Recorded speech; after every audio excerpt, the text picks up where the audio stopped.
迎の挨拶お願いします。では4時お約束の時間になりましたので始めさせていただきたいと思います。本日は第40回の国会エネルギー調査会ということで、私どもが、2012年の3月27日に発足して以来、この、国会の中にエネルギー問題を論ずる場がないということで、私たちが率先してそういう場を作りながら、日本の、国会の中にエネルギー政策のきちんとした論議の場を早く確立したいということでやってまいりました。今日は実はサー・デイビッド・キング、イギリスの外務大臣付気候変動の特別代表がわざわざこの会のためにお運びをくださいました。大変光栄ですし、またたくさんのご参加の皆さんにもお礼を申し上げます。ではここで、はい、ちょっと通訳のことで事務局からアナウンスをいたします。お願いします。失礼いたします。通訳の関係で今日は同時通訳でお願いをしておりますが、ちょっと設備の方が十分でないところもございますので、ご発言される方はなるべくゆっくりめに、区切りながら、ご配慮いただければと思います。それからお手元に、通訳の機械ありますが、これチャンネル1が日本語で、チャンネル2が英語。Channel 1 for Japanese and Channel 2 for English, please.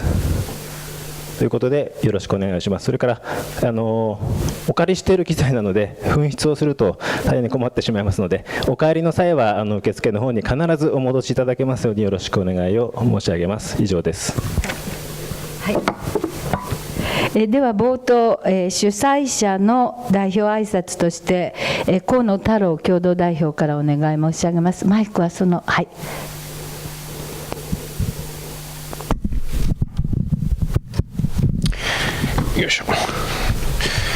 Good afternoon.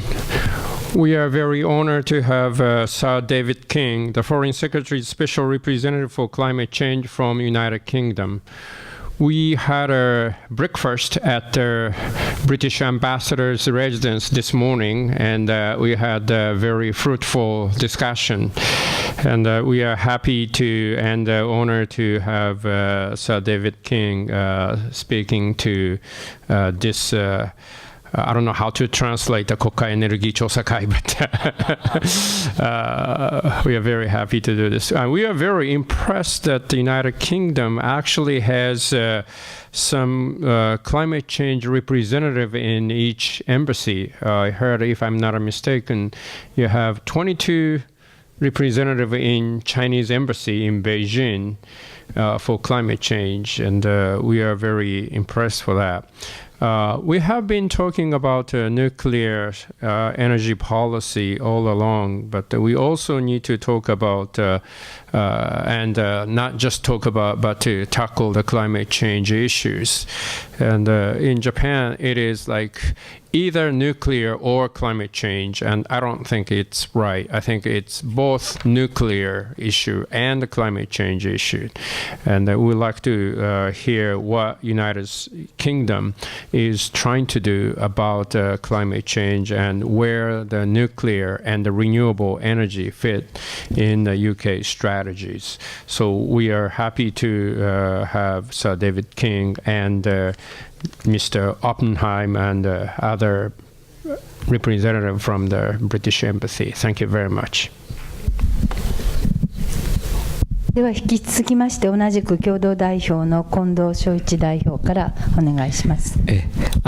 藤でございます。私の方は日本語でちょっとご挨拶をしますけども、今日はサー・デビッド・キング英国外務大臣付き気候変動特別代表にお越しをいただいて、本当に英国大使館の皆さんに大変にご協力をいただきまして、今日のエネルギー調査会を設けさせていただくということでございます。改めて歓迎と感謝を申し上げたいと思います。私の方も今朝、その朝食会でまずいろいろとお話をさせていただきました。今、気候変動の問題に関して日本の国会の中、あるいは日本の中の意識がどんな状況かということを主にお話をさせていただいたと思っています。今日もこの気候変動ということで、このエネルギー調査会テーマを設定をしているわけでありますけれども、最近の状況の中では必ずしも気候変動に対する関心が高くはないということを、私たちもエネルギー調査会として非常に危惧をしているところであります。そういったところに本当に時期よくですね、サー・デービッド・キング特別代表がお越しをいただいて、いろいろとお話をしていただけるということで、大変に良い機会だと思っております。私たちは原発をゼロにしていくという一つの目標を立て、そういう中でぜひ再生可能エネルギーを導入しながら、こういう中できちっと気候変動に対しても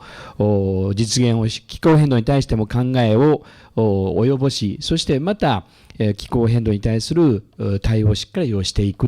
きたいというふうに思っています。本当に今日は貴重な機会をいただいたこと、心から感謝を申し上げ、皆さんと共にしっかりと議論してまいりたいと思います。ありがとうございます。では引き続きまして、この国会エネルギー調査会は、私どものような国会議員と、そして今日も出席しております行政サイド、今日は環境省ですが、プラス、有識者の皆さん、非常に国会議員よりも出席もきちんとしていただいて、熱心な論議をしていただいて、アドバイスをいただきます有識者チームというものがございまして、その代表というか、おまとめをやっていただいております上田先生、京都大学教授ですが、有識者チームからのご挨拶、あと今日は金子先生、慶応大学のはじめ、田中信夫さん、本当にたくさんの方来ていただいていますが、お願いいたします。はい、ご紹介いただきました上田です。もう本当に、サー・デイビッド・キングのお話をできるだけ早くお伺いしたいので、私の方からは簡単に、私もいろんな意味でこの気候変動政策とエネルギー政策をどういうふうに統合してやっていくのかということはとっても大事な世界的グローバルに地球環境問題というんですか、温暖化防止を進めていくということと同時に、平和で、民主的なエネルギー政策が進行するというか進んでいくというためにも欠かせないテーマというふうに思っておりますので、これはやはり、日本一国だけでも大変大事な問題でありますが、グローバルに、共同して解決していかないといけないテーマという側面も持っておりますので、有力なこういう分野である意味で先行しているところがあります英国の経験お話を聞ける機会というのは大変意味があるというふうに思っている次第です。どうぞよろしくお願いいたします。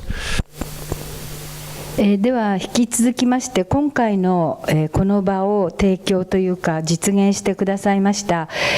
駐日英国大使館の環境エネルギー部長のリチャード・オッペンハイム様からご挨拶をいただきます。Thank you very much.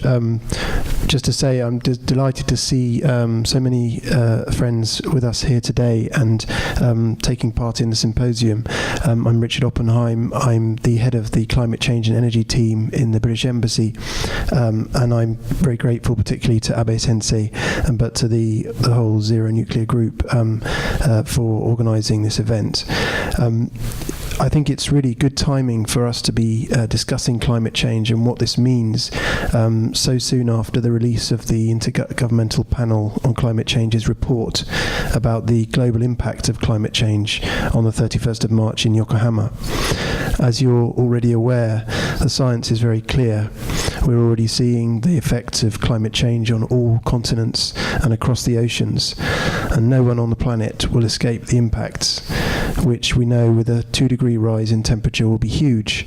and damaging, but at 4 degrees will be catastrophic.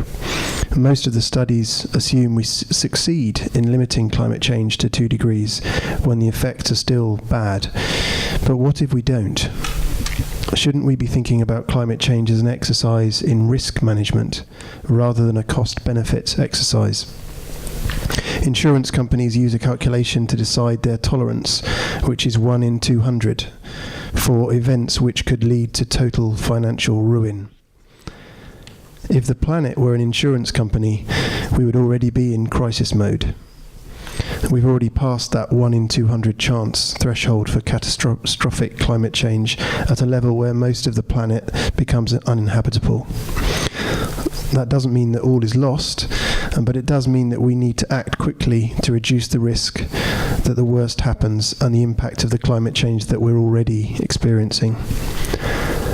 And we think in the UK that we need technologies which can provide energy without producing emissions, do so reliably, safely, and at reasonable cost in order to maintain our standards of living. We need to keep investing in new technologies that can do this better. And currently the world provides annual subsidies of $544 billion to fossil fuels, but only $101 billion to renewables. We think this is the wrong way round. At the same time, if we're going to tackle climate change quickly enough, we can't afford to wait for new technologies which provide the ultimate answer to our energy conundrum. We need to use the technologies we have now to transition to those new technologies of the future.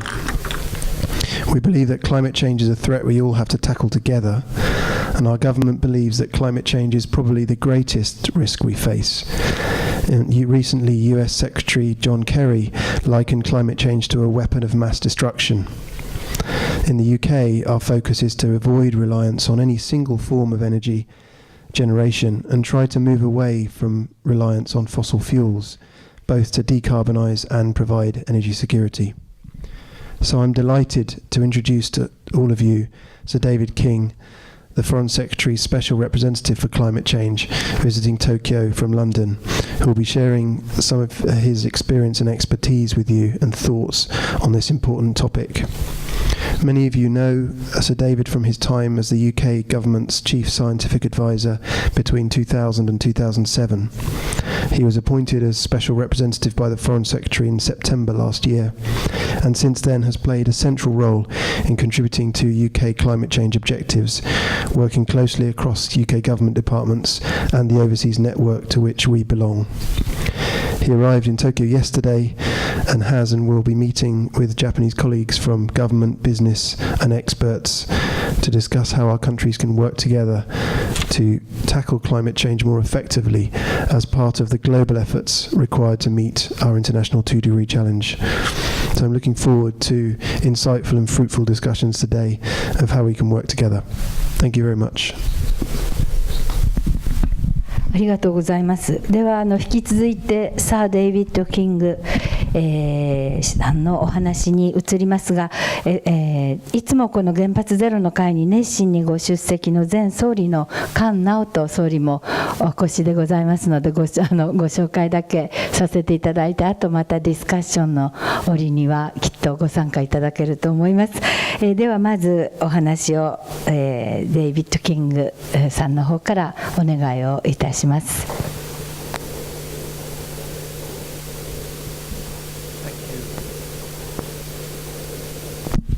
Thank you very much. I'm very honored to be here addressing you in the Diet. What I want to start with is to say that here in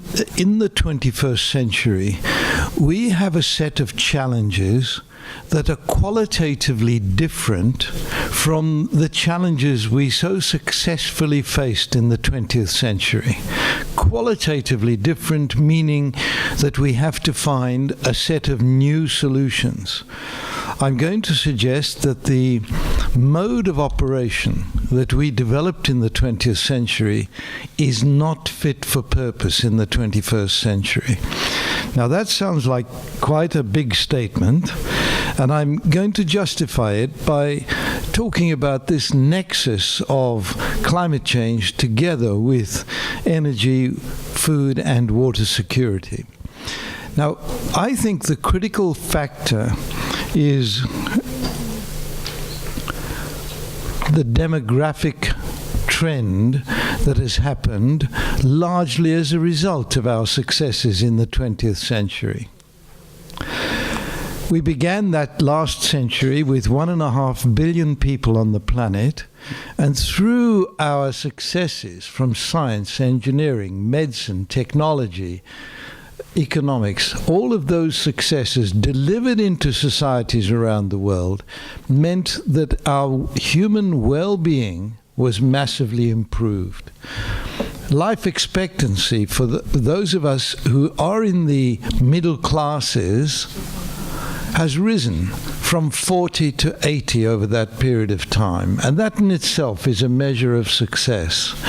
But as life expectancy has gone up, and there is another measure of success, which is rising population. I say this because as life expectancy goes up, it means more young people survive into maturity, and people who survive into maturity themselves have children. So there was necessarily a period of very rapid population growth tied into that improvement in human well-being. And so we ended the century at 6 billion, having at one point added 1 billion people every 12 years. Now the rate of growth of population is declining, and as a matter of fact, the average number of children per woman on the planet today is now 2.2, and 2.1 is the figure to reach a stable population. So we have virtually stabilized the global population through female education, female empowerment, and the availability of contraceptives, let me stress. As we enter this century, therefore, we have managed the population growth problem, and we are heading towards 9 billion people. So we need to manage a planet of 9 billion. That's the fact that we have to live with in this century. But more than that, there is another success underlying the demographic trend, which I'm now showing on this graph, which is that at the beginning of this century, the total number of people who I'm defining as being in the middle class, I'm defining that as those who spend between $10 and $100 a year. The number of people at the beginning of this century in that category was 1 billion out of the 6 billion population. Today, already it's 2 billion out of a total of 7 billion. And the expectation is that the number of people living at the middle class level is going to rise to close on 5 billion by 2030. The world has never seen a transformation of this kind before. Now, I said carefully the expectation is that there will be near to 5 billion. I'm frankly convinced that the consumption mode of the 20th century cannot yield a middle-class population of 5 billion, quite simply because the planet's resources cannot cope with consumption at that level. So while a 5 billion number of consumers may represent a massive opportunity to our private sector, it also represents a massive challenge to our capability of providing the resources needed to deliver that level of well-being. Now, I'm stressing this because I believe it's this demographic trend, the rising middle class, that provides the big coordinated challenge, which means that we are seeing the challenges coming at us all at once. So this carousel that I'm showing on this graph essentially represents what I think are the major of these challenges, including food production, including the management of our remaining ecosystems, energy security, water security, and the health and development being continued at this level. The question is whether the resources of the planet can deliver at the level of expectation, but But the question is also whether we are damaging our ecosystems and therefore providing an extraordinary new challenge. And the two ecosystems I will refer to in particular are the atmosphere and the oceans. The ecosystems, of course, include much more than that, but let me just dwell on those.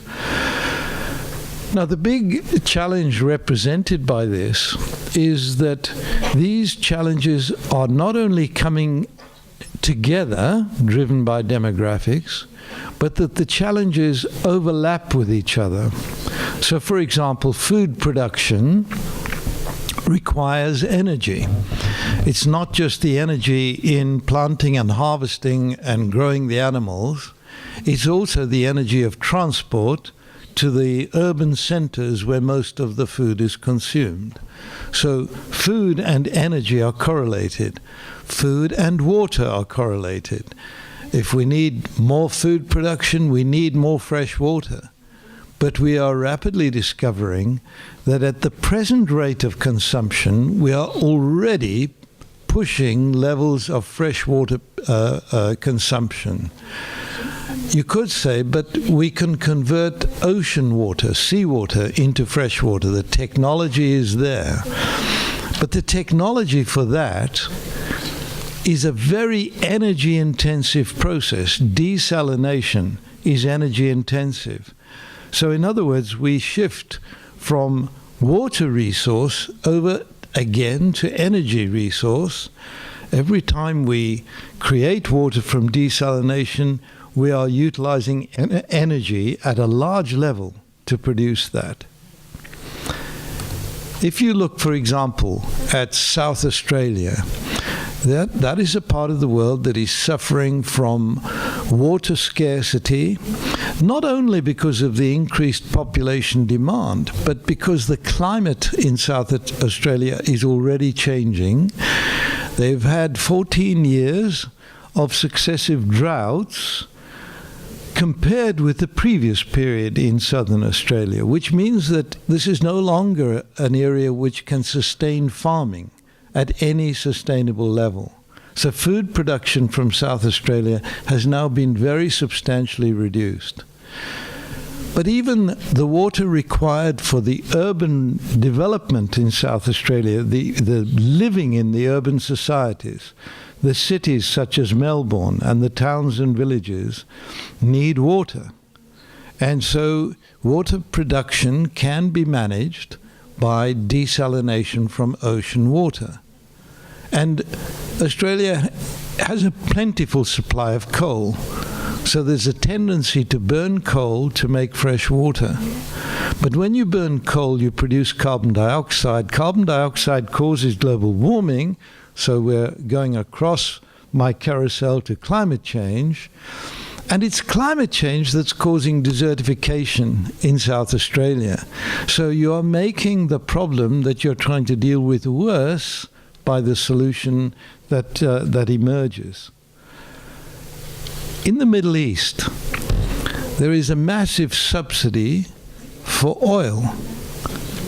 which means that whereas global oil prices are between $120 and $140 a barrel, in the Middle East we're talking about $5 a barrel. And the perverse response to that is that in the Middle East, most of the water consumed today is produced by desalination, burning oil to produce fresh water. Now, I will show you that I believe that oil supplies are already in short supply as we approach this mounting number of middle-class consumers. This creates a further problematic issue. So my point here is that we are faced with a set of challenges all driven together. Minerals. If we look at minerals, the mines of the world have already sought out the big veins of minerals. And now what is left is always more expensive and more expensive to get the minerals and to refine them. And so one of the messages here is that the cost of commodities will necessarily rise. partly because of this increased demand driven by the new middle classes, and partly by scarcity of cheap resource in order to meet the demand. Here's the simple graph which illustrates that this is already happening. So I'm showing you the MGI commodity price index, and that is a basket of minerals, food, and energy. So it's a combined commodity index showing all three of those. And the rise in 1970 was the arrival of OPEC pushing up oil prices, and you can see the impact on the overall basket of commodity prices from 1970 to 1980 arising from OPEC activity.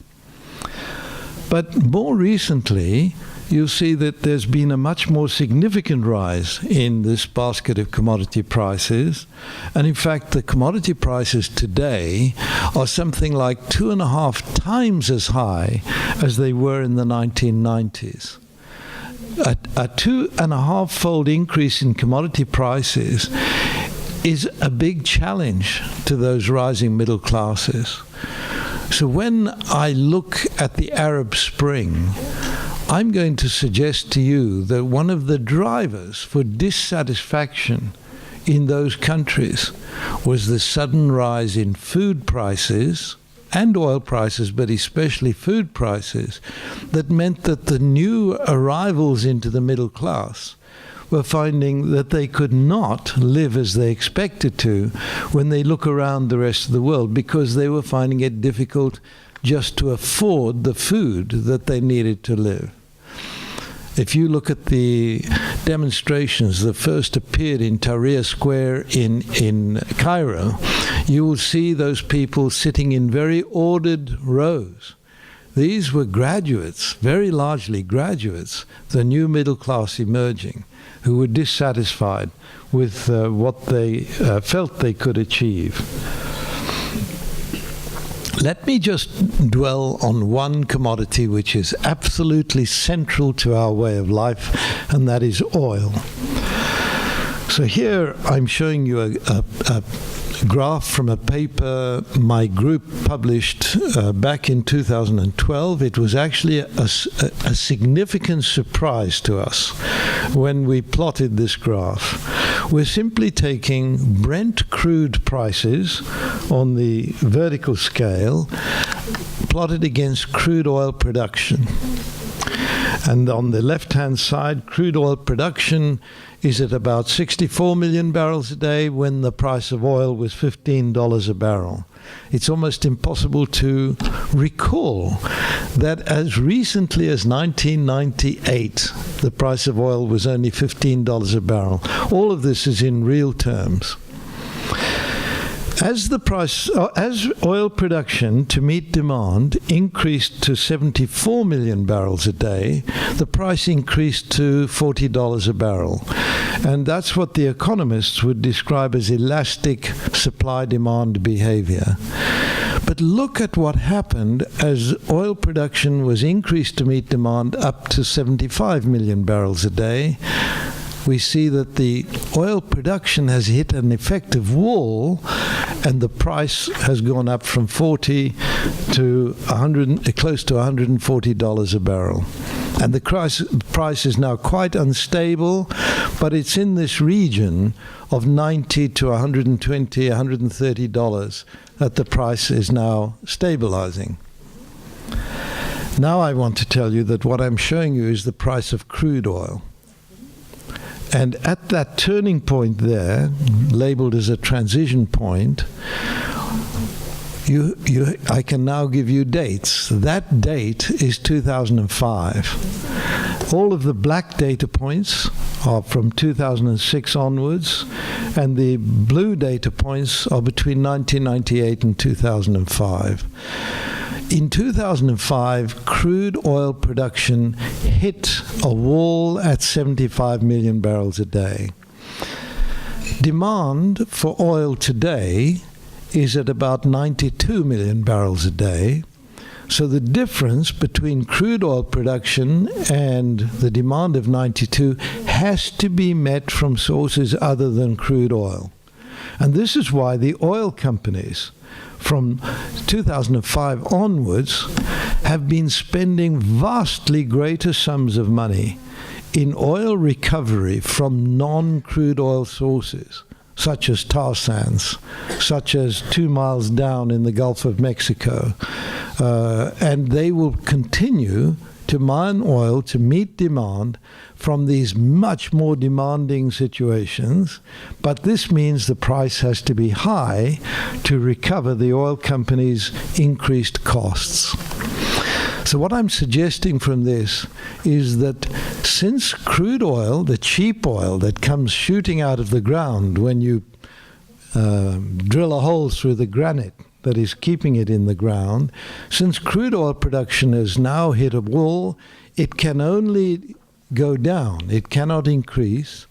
and the price of oil therefore has to stay up at a high level and can only, in my view, go up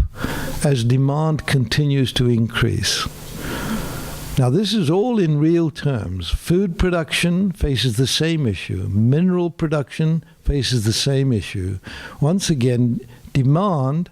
is creating such a situation that more and more rare sources need to be sought out. For food production, we're looking for more and more areas of the world where we can push food production to a higher level.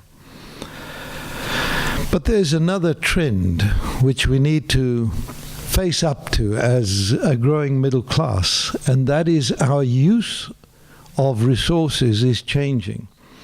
As a matter of fact, we become more wasteful of resources as we move up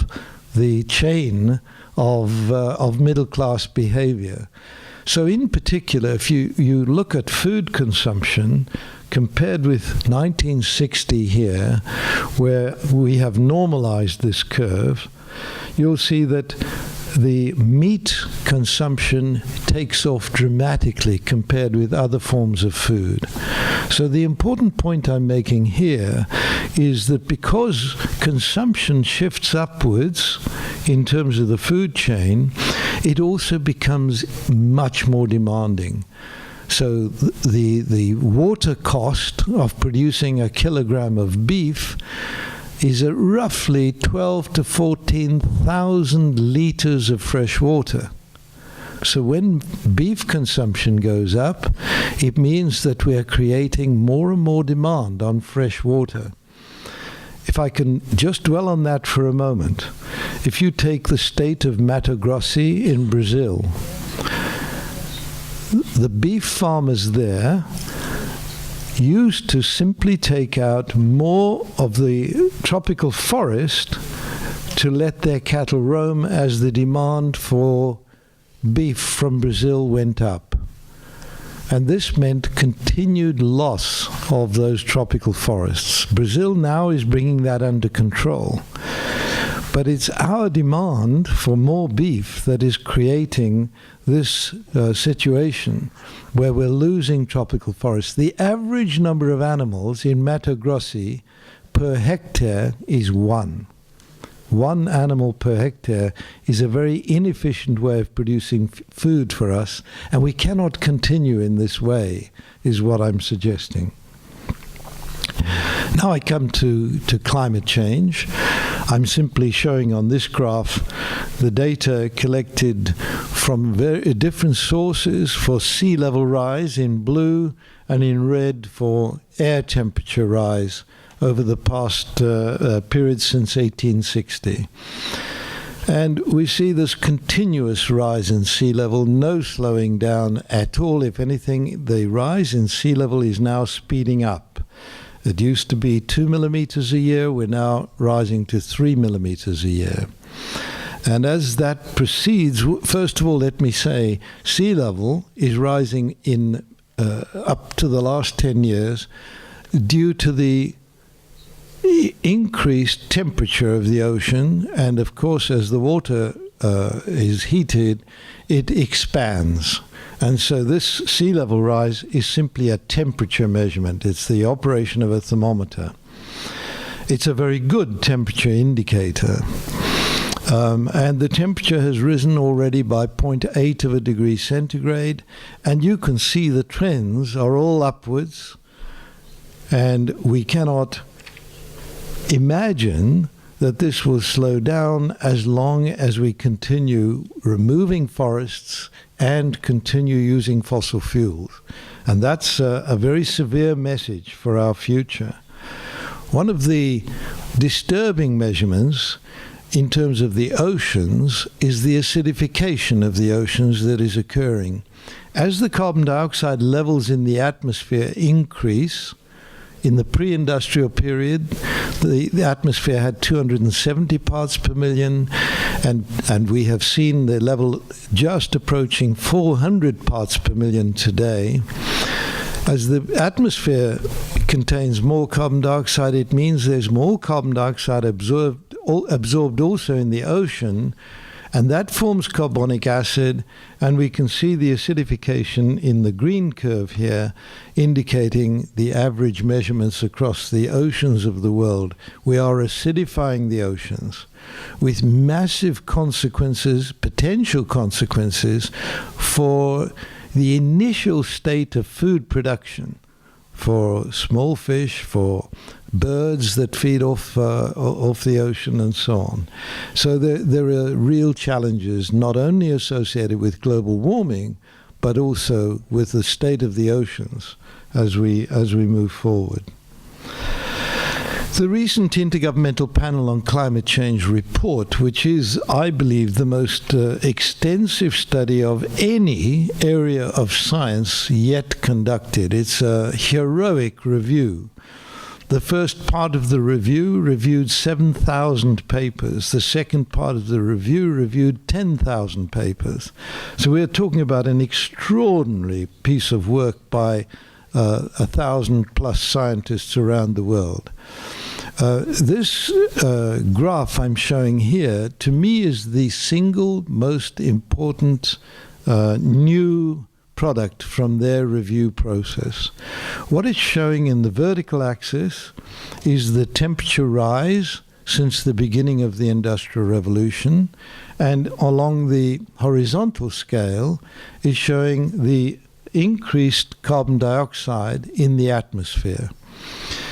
So in black, you see the data going to 2010. There is roughly a linear relationship between carbon dioxide in the atmosphere and the temperature rise observed on average for the whole planet. This fits in with the theory, and so what is shown in the various blue and red colors is the theory going forward based on future estimates of emissions. Now, I just want to point out that if we continue emitting carbon dioxide, as we are likely to going forward in time, we really should try to stay on the blue curve if we want to stay at the United Nations agreed level of 2 degrees centigrade increase above the pre-industrial level. And that blue curve is then showing us that we have a carbon budget to stay within that level, and that we have already burnt a little more than half the carbon budget since the Industrial Revolution. Now you could say, well, there's still half of that budget to go, which seems like quite a lot, but here's the problem. The carbon dioxide levels, the greenhouse gas levels in the atmosphere, especially carbon dioxide, are increasing now at 2% per annum. And if we go on increasing at 2% per annum, not even increasing the rate, but at just 2% per annum, if we get to 2043 at that rate, we will have burnt up our carbon budget to stay below 2 degrees centigrade. And I'm suggesting to you that 2043 is very soon. Let me phrase this another way. If we reach a good agreement in 2015, I'm now going to define to you what I mean by a good agreement. And in 2020, we're still going up at 2% per annum, but since the agreement begins in 2020, we then come down globally in emissions. What is the level of decrease per annum to stay within the carbon budget? And the answer is 3.2%. So we have to go from an exponential increase at 2% per annum to an exponential decrease at 3.2% per annum to stay within the 2 degrees centigrade budget. And that's the nature of the challenge before us. I'm suggesting that this challenge means that qualitatively we have to change our behavior in a very short period of time. This is no longer a problem that nations can put off for future generations or even for future decades. The timeline is with us. It is our problem, and we have to manage this problem right away. The negotiations leading up to Paris are a very short timeline, and that, I'm suggesting, is the timeline that is left to us to manage this problem. If we should continue on that pathway shown in red, at 2% per annum increase, we will arrive at the year 2100 with a 4.5 degree centigrade world. And a 4.5 degree centigrade world is such that actually I don't think the red line would happen. Our economies would begin to collapse well before we reach 2100 if we attempt to go along that pathway, because of the major disruptions that climate change at that level will bring to our countries. I'm not suggesting this as a scare tactic. I'm suggesting this, as Richard said, as something that we need to treat as risk management. How do we reduce the risk? How do we stay below that 2 degrees centigrade temperature rise? It becomes a critically important factor for all countries. Now I'm just showing a different way of expressing this. The business as usual curve, which I show in a red line or in a black line here, the business as usual curve is the curve that takes us up towards that 4.5 degrees centigrade curve. I'm now showing CO2 emissions as a function of time from 1990 to 2100. And the turning point on this curve is exactly at the present time. So this is suggesting that if we're going to manage this problem, we have absolutely no time to waste. If we stabilize at 450 parts per million, we stay within the 2 degrees centigrade limit, or we have a good chance of staying within the 2 degrees centigrade limit. If we only stabilize at 550 parts per million, we exceed that limit. So that red line shows where we need to be. And if we just glance forward at 2050, compare it with 2010, it means we have to halve the global emissions of carbon dioxide by mid-century, compared with where we are today. Now, if I can express that in billions of tons of carbon dioxide, it means by mid-century we should have reached a total of only 18 billion tons. Today we're at 36 billion tons. So we need to aim to be at 18 billion tons by mid-century. Now, 18 billion tons, remember I said there will be probably 9 billion people. Divide 18 by 9, you get 2 tons per person per annum. Now, I'm showing you curves that I helped the British government to produce in the year 2004, 2005. And on this basis, the 2 tons per person per annum, the British government agreed on our policy to reduce emissions by 80% by 2050. We were at 10 tons per person per annum. If we reduce by 80%, we will arrive at that level of 2 tons per person per annum. What I want to suggest to you is that every country needs to be aiming to be at 2 tons per person per annum or less by mid-century if we wish to solve this problem. And I'm also suggesting that this is an equitable problem. Equity is a key problem in the international negotiations. And to be equitable, to be able to say to China and India, to be able to say to the African countries that are just emerging, that they need to be at 2 tons per person per annum, we also need to be saying, and we will come down from our high levels today to that 2 tons per person per annum. And so I'm suggesting in my travels around the world, this is the 20th country visit I've made since the 1st of October, I'm suggesting this is the way forward, to think of equitable solutions that every country can feel is a good target for itself. And so when I translate that into the behavior of different types of countries, I'm taking first of all the OECD group in red on this next curve. OECD group, I believe, should be following a trajectory which is sharply downwards towards the 2 tons per person per annum. That red trajectory is actually a mimic of the trajectory that the British government is currently following. So we are on a sharp decline in the initial decades, and then we will approach the 2050 level from an easier position. And we're suggesting that type of trajectory is appropriate for all of the developed nations of the world. But if I take an emerging power such as China, I might expect them to be on the black curve. So China is currently at 5 or 6 tons per person per annum. And China's economy is still demanding that they reach out to the poorer parts of their community, and so they are being pulled in 2 directions. They know they must reduce emissions, but they also know that they have to keep developing their economy to meet the demands of their emerging country. And so I expect that China will pass through a maximum in its emissions in about 2025, 2030.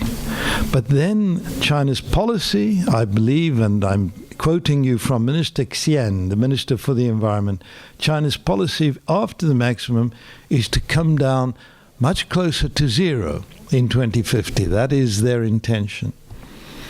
And I believe that fits in with what I'm suggesting here, even if they come down to 2 tons per person per annum by mid-century. If we take a country like India, India's at 2 tons per person per annum. India might reach up to 3 or 4 tons per person per annum by 2030, but should then be on a trajectory coming down. If I look at the least developed countries, countries in Africa where the emissions are 0.3 tons per person per annum, far lower than any of the other economies that I've talked to, I'm actually suggesting that they will probably stay below 2 tons per person per annum. And why do I think that's equitable? It's because I believe they will leapfrog into the technologies of the 21st century that are being developed in the developed world. Now, why do I feel so confident about that? The reason is twofold. The first, the feed-in tariffs that were introduced in Europe, in Germany initially in 1989 and then across Europe, have meant that the volume of production of renewables, particularly photovoltaics and wind, has continually increased as a result of feed-in tariffs. The European Union countries have probably paid something like 0.1 to 0.2% of their GDP in those feed-in tariffs. But it's been a gift to the rest of the world because with the increased volume has come a fall in the price of installation of renewable energy. With photovoltaics in particular, with every doubling of production, the price has come down 17%. And just over the last 8 years, the price has been reduced fivefold, 80% reduction in the price of installation of photovoltaics. So these feed-in tariffs can be seen as a time-dependent phenomenon. The developed world doesn't need to continue the feed-in tariffs once renewable energy becomes competitive with fossil fuel-based energy, and we're rapidly approaching that point. So I'm suggesting that these least developed countries can leapfrog into these technologies that have become relatively inexpensive. The cheapest form of electricity for the villages that are off-grid in Africa and India, by far today, is photovoltaics. By far, it's about 3 or 4 times cheaper than extending the grid to those villages. And so here's another rollout potential for photovoltaics and for wind, is to those villages in the developing world where they need locally produced energy from local sources with microgrids. The engine of energy demand has of course moved with the development of this middle class. The additional middle class of 1 billion, the doubling of the middle class since the year 2000, 95% of this has occurred in the Asia-Pacific region. And so going forward in time, that is spreading across to Africa as Africa begins to emerge. And so we can see that the growth in energy demand is no longer in the OECD countries. It's happening there. 65% of new growth in energy demand is happening in China, India, and Southeast Asia.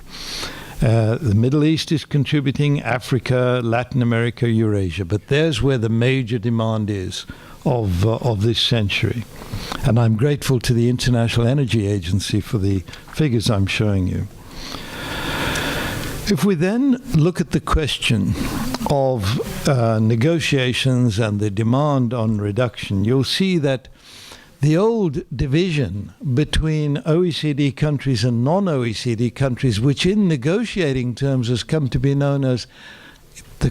peculiar language of negotiating Annex 1 and non-Annex 1 countries, that is no longer applicable. You see that already the emissions from the non-OECD countries is very close to the same as from the OECD countries. And if I take you into the next period, up to 2034, with business as usual, that will be overwhelmed by emissions from those countries, which means that for the negotiations, what I'm suggesting here, that equitable solution which applies to every country but in a different form, depending on their state of growth, that equitable solution has to be applied to all countries. Otherwise, we don't get a solution. There is no way in which this problem can be managed by the OECD countries alone moving to a low-carbon future. Cities, I just want to mention quickly, are on the front line. The urbanization is rapidly increasing because that's where most of the middle classes live. So we are seeing an extraordinary rise in the number of cities around the world, and we just need to see this. The cities, the new cities that are emerging by 2050, 3.3 billion in the Asia-Pacific region, 1.3 billion in Africa. There's an opportunity to get new urban development in these regions right,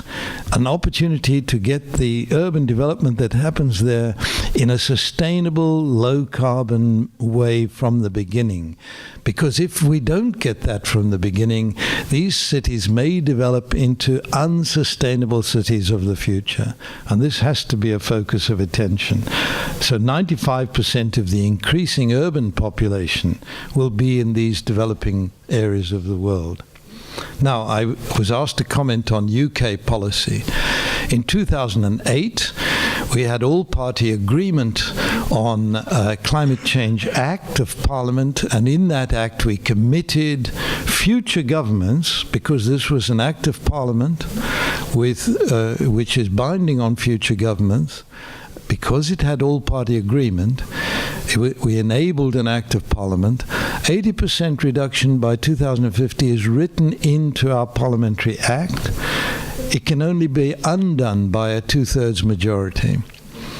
And that is unlikely to be achieved by any single government party. Under that act, therefore, we have agreed we will have to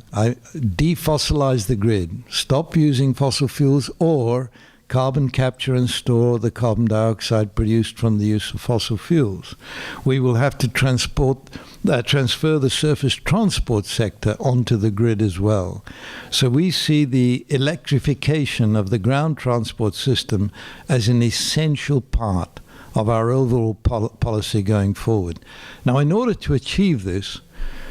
under that Act of Parliament, we also formed a Climate Change Committee and a Climate Change Office.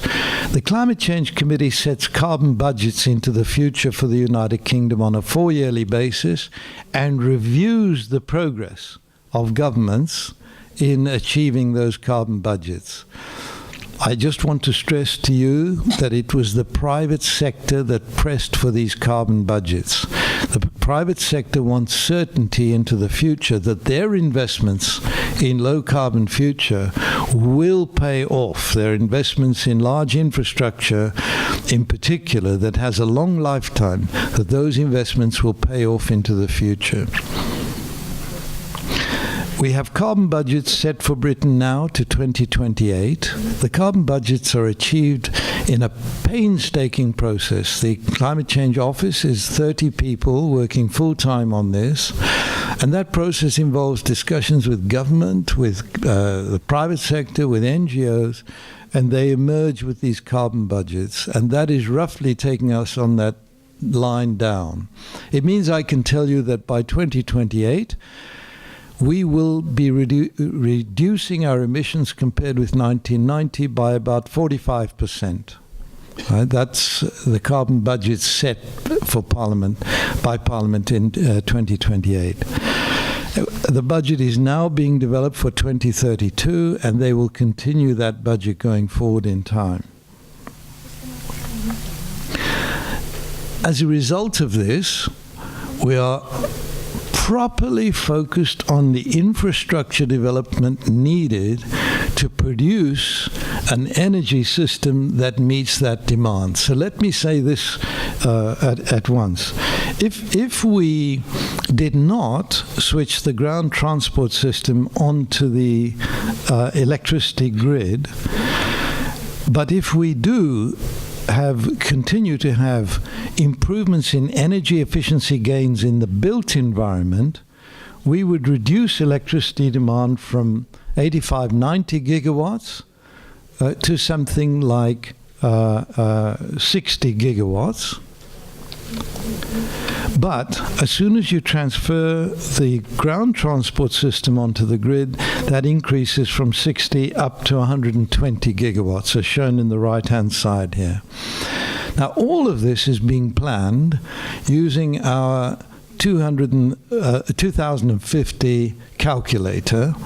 and this is done open sourced, and Japan is now has now developed its own calculator on the basis of this. But importantly, I want to say, it means that we can develop scenarios into the future.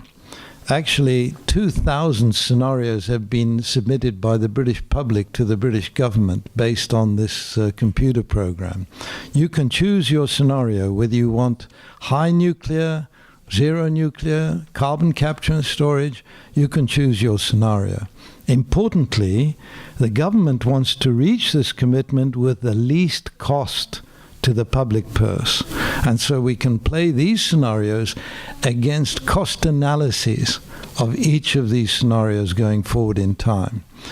And so the government is using these analyses as a model to take us into 2050 and to keep on track. Now, I want to say this indicates a significant amount of nuclear energy. That is a staple part of government policy, but the amount of nuclear depends on the different scenarios. This also indicates carbon capture and storage. using gas-fired turbines. Gas-fired turbines have the big advantage of being able to be switched in quickly when demand rises. So we expect a continued need for gas-fired turbines, and we see that we will have to use carbon capture and storage to do that. But if we carry on into the future on this process, we will keep reanalyzing, and the reason is that we anticipate cost changes. So I'm just showing here one of the pictures of incremental capital investment in energy infrastructure over the period to 2050 in order to meet that. But I also want to emphasize aging infrastructure has to be replaced. And so the minimization of cost means that every time an aged piece of infrastructure has to be replaced, we must replace it with a piece of infrastructure that is fit for purpose in 2050. In other words, every aging piece of infrastructure must be replaced by a low carbon or a zero carbon piece of infrastructure. That's how we minimize cost. We're not putting out of commission coal-fired power stations until they reach the end of their days. But when they do, we cannot replace them with coal-fired power stations without carbon capture and storage. An important part of transport is, for example, the introduction of high-speed rail. In Britain, we are way behind Japan on high-speed rail, but we will be introducing high-speed rail in order to move more of the ground transport onto the rail system and less transport in the air, which is, of course, fossil fuel-based transport. Technology will change, and we need to target our innovation support. So we're not taking technology change as a passive happening.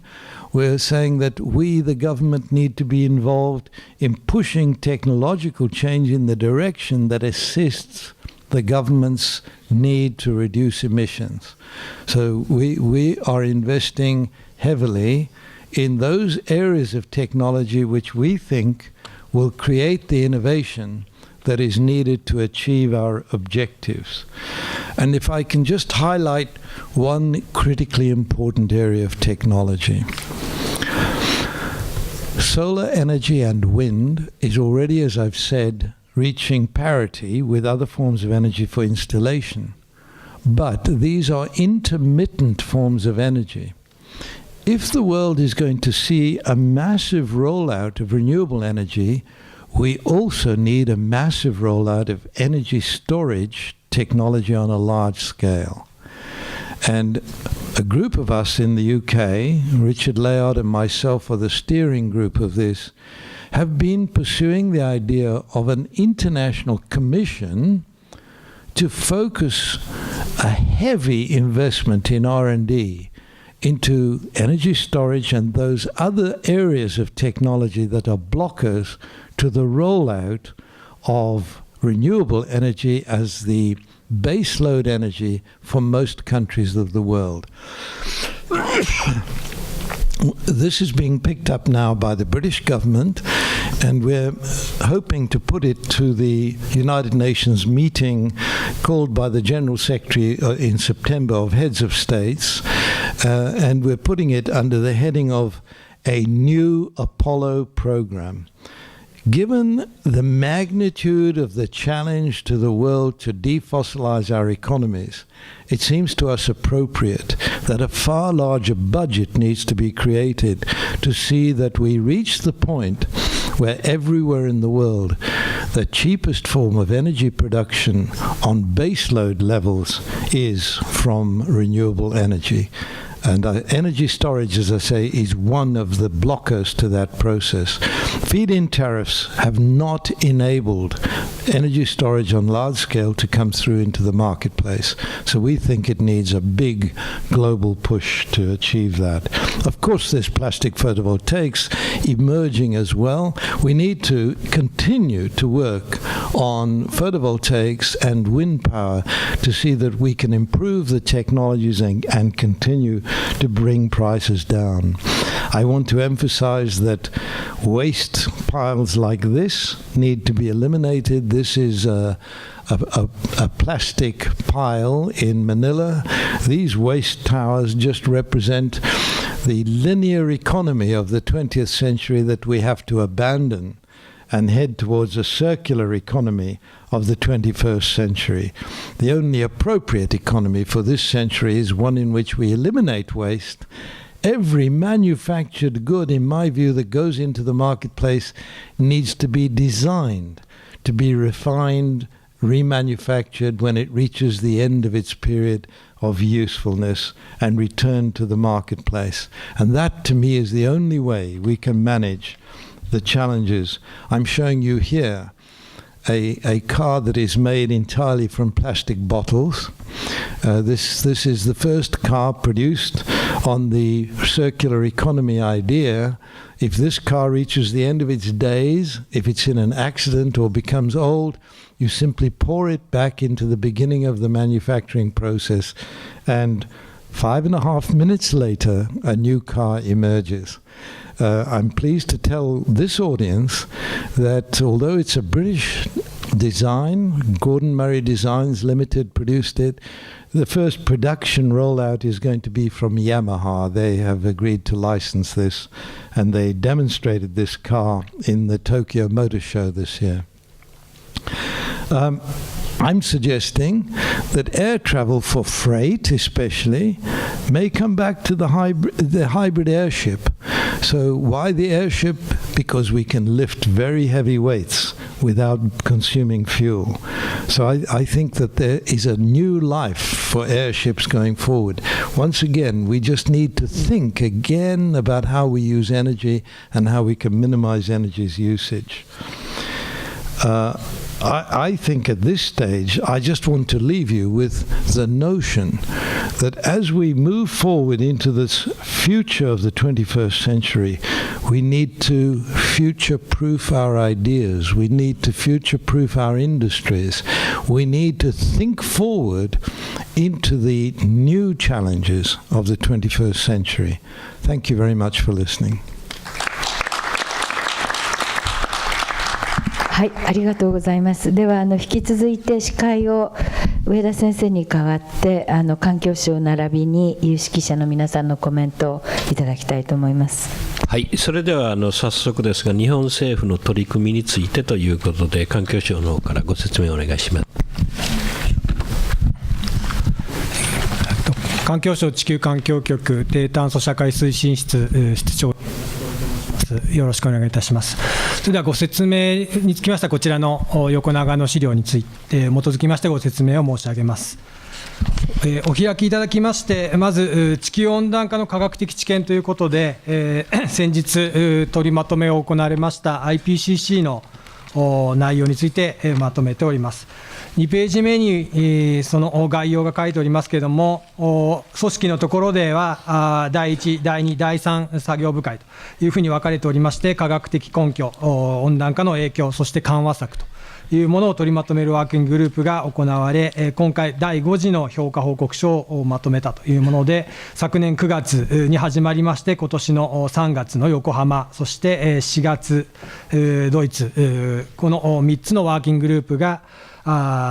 それぞれ承認をしたというものでございます。そして今年の10月にはデンマークにおきまして、これらの素材を統合した統合報告書というものをまとめ、今後の温暖化交渉の素材を提供するということになってございます。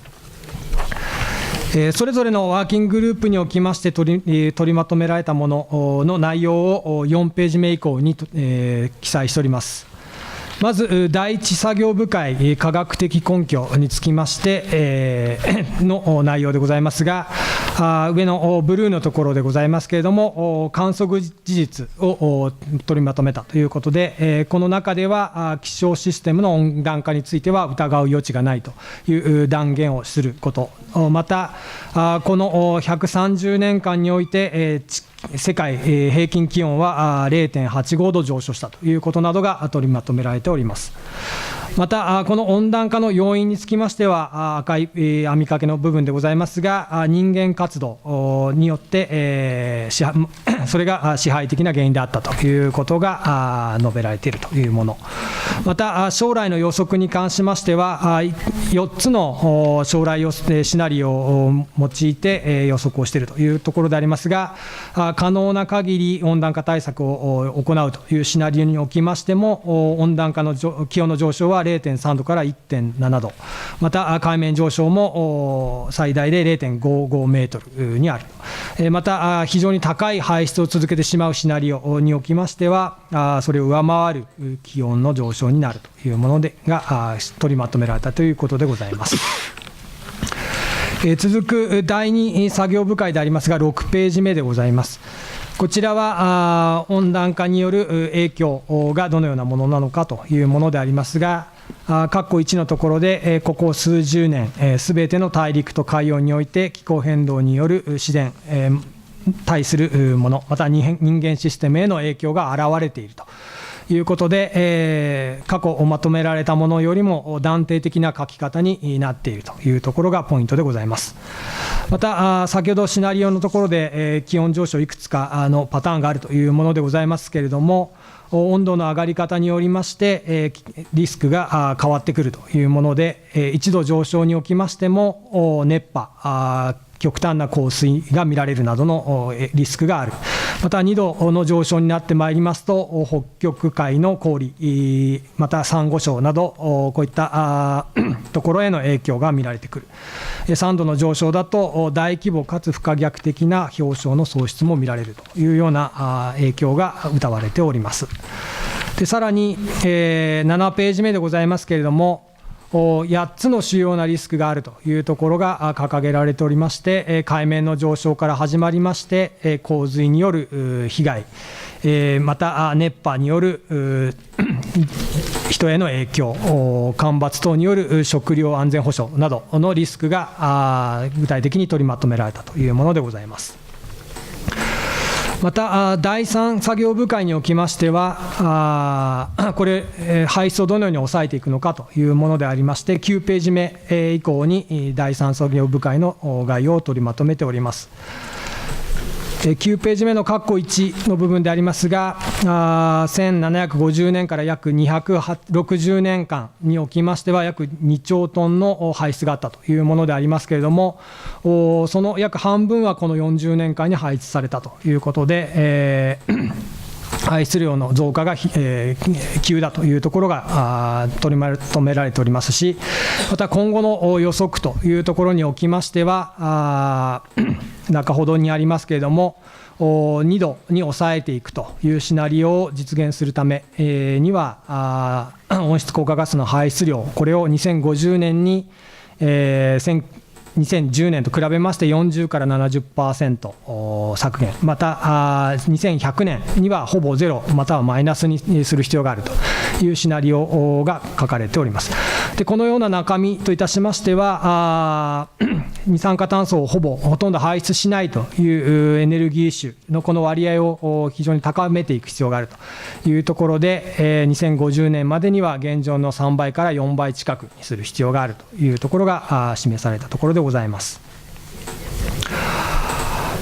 そして10ページ目でございますけれども、赤字下線のところでございますけれども、2030年までにこの緩和削減の努力が遅れた場合には、今後の選択肢が非常に狭まってくるというところでございますので、一番最後の行でございますけれども、まずはCCS などの技術開発を進めるということと合わせまして、早期に緩和対策、削減対策を行っていくということの重要性が謳われておるところでございます。続く11ページ目でございますが、これらの対策を取った場合の経済的な影響についても取りまとめがなされておりまして、赤字で書いておりますけれども、今世紀中には300% から 900% 消費が拡大するということを前提になシナリオになっておりますけれども、緩和策を取ったと場合の損失がどれぐらいなのかというのを具体的な数字で表されております。また、その下の部分でございますけれども、追加的な緩和策、削減策を遅れていくということになると、中期的にはコストが増大していくということ、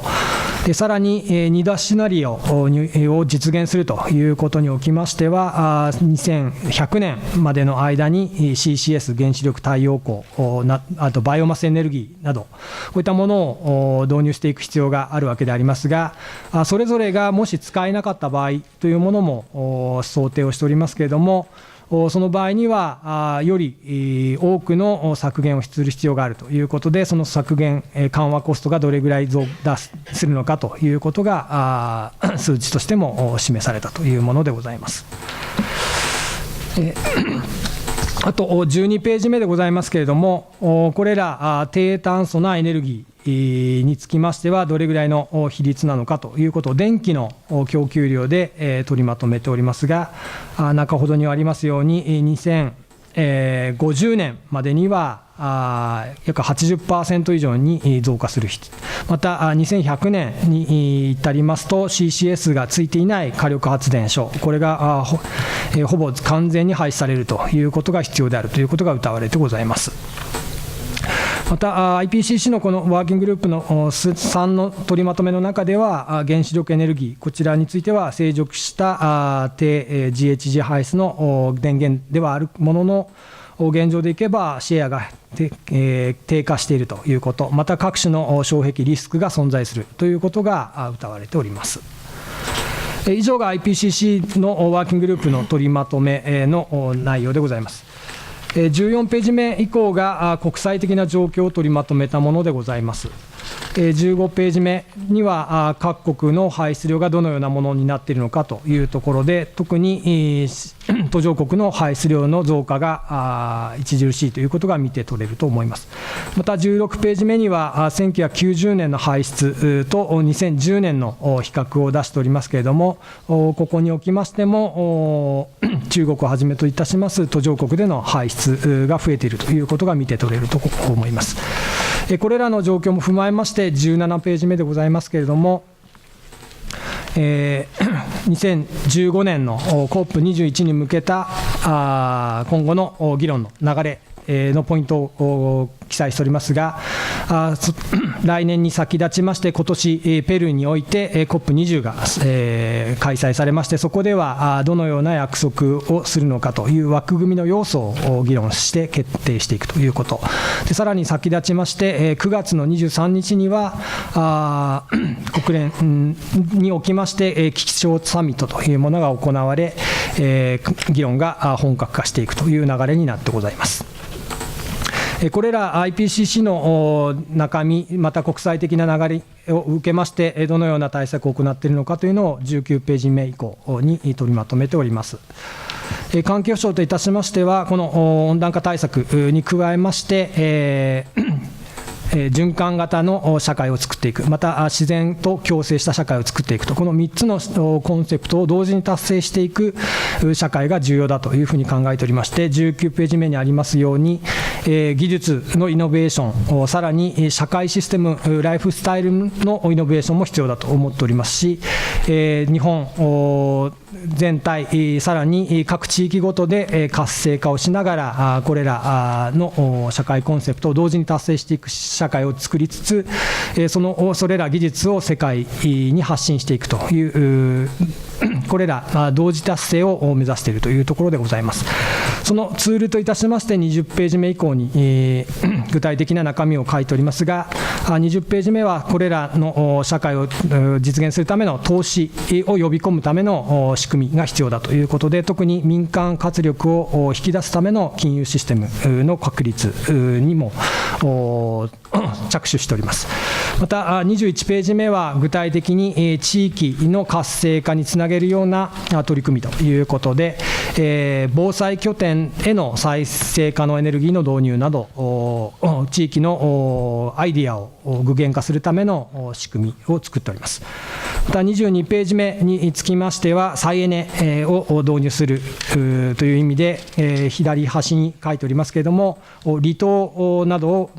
場にした実証、さらに日本の特有な技術を生かした浮体式の洋上風力、こういったものの実現に向けてのサポートもしております。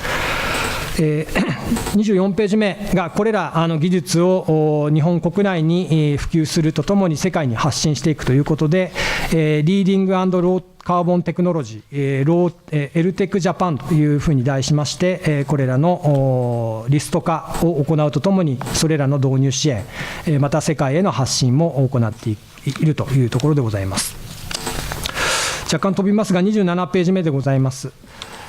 先ほどご覧いただきましたように、世界全体で非常に伸びている、排出量が伸びているということもございますので、日本の技術、ノウハウを生かしての世界での削減ということで、日国間クレジット制度 JCM の取り組み、これら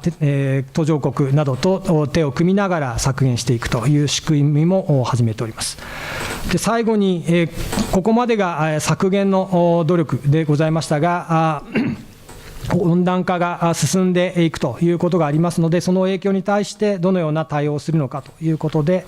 適用の取り組みも今準備をしておるところでございまして、最後のページ29ページ目でございますが、国全体としての適用の在り方を取りまとめる適用計画を作るという作業に着手しておりまして、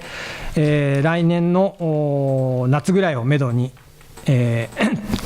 計画を作っていこうということで、各省と今議論をしている最中というところでございます。駆け足ですが以上でございます。はい、ありがとうございました。それでは今のご説明も含めて、有識者の皆さんからコメントをいただきたいと思います。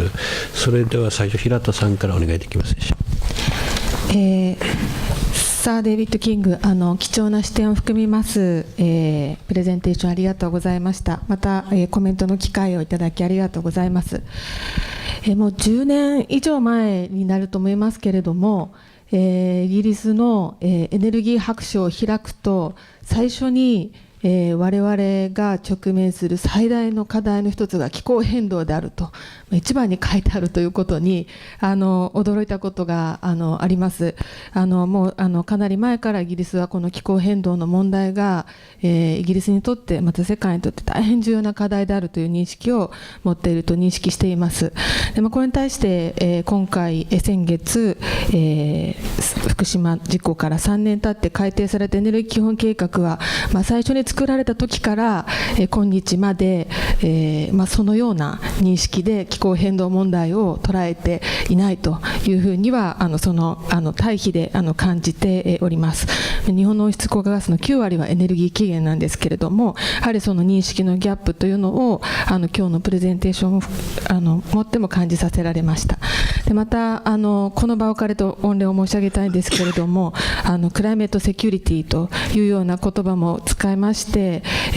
この気候変動が大きなリスクだということで、国内だけでなくいろんな国、大使館を通じて日本だけでなくこの気候変動問題に取り組むことが重要だということを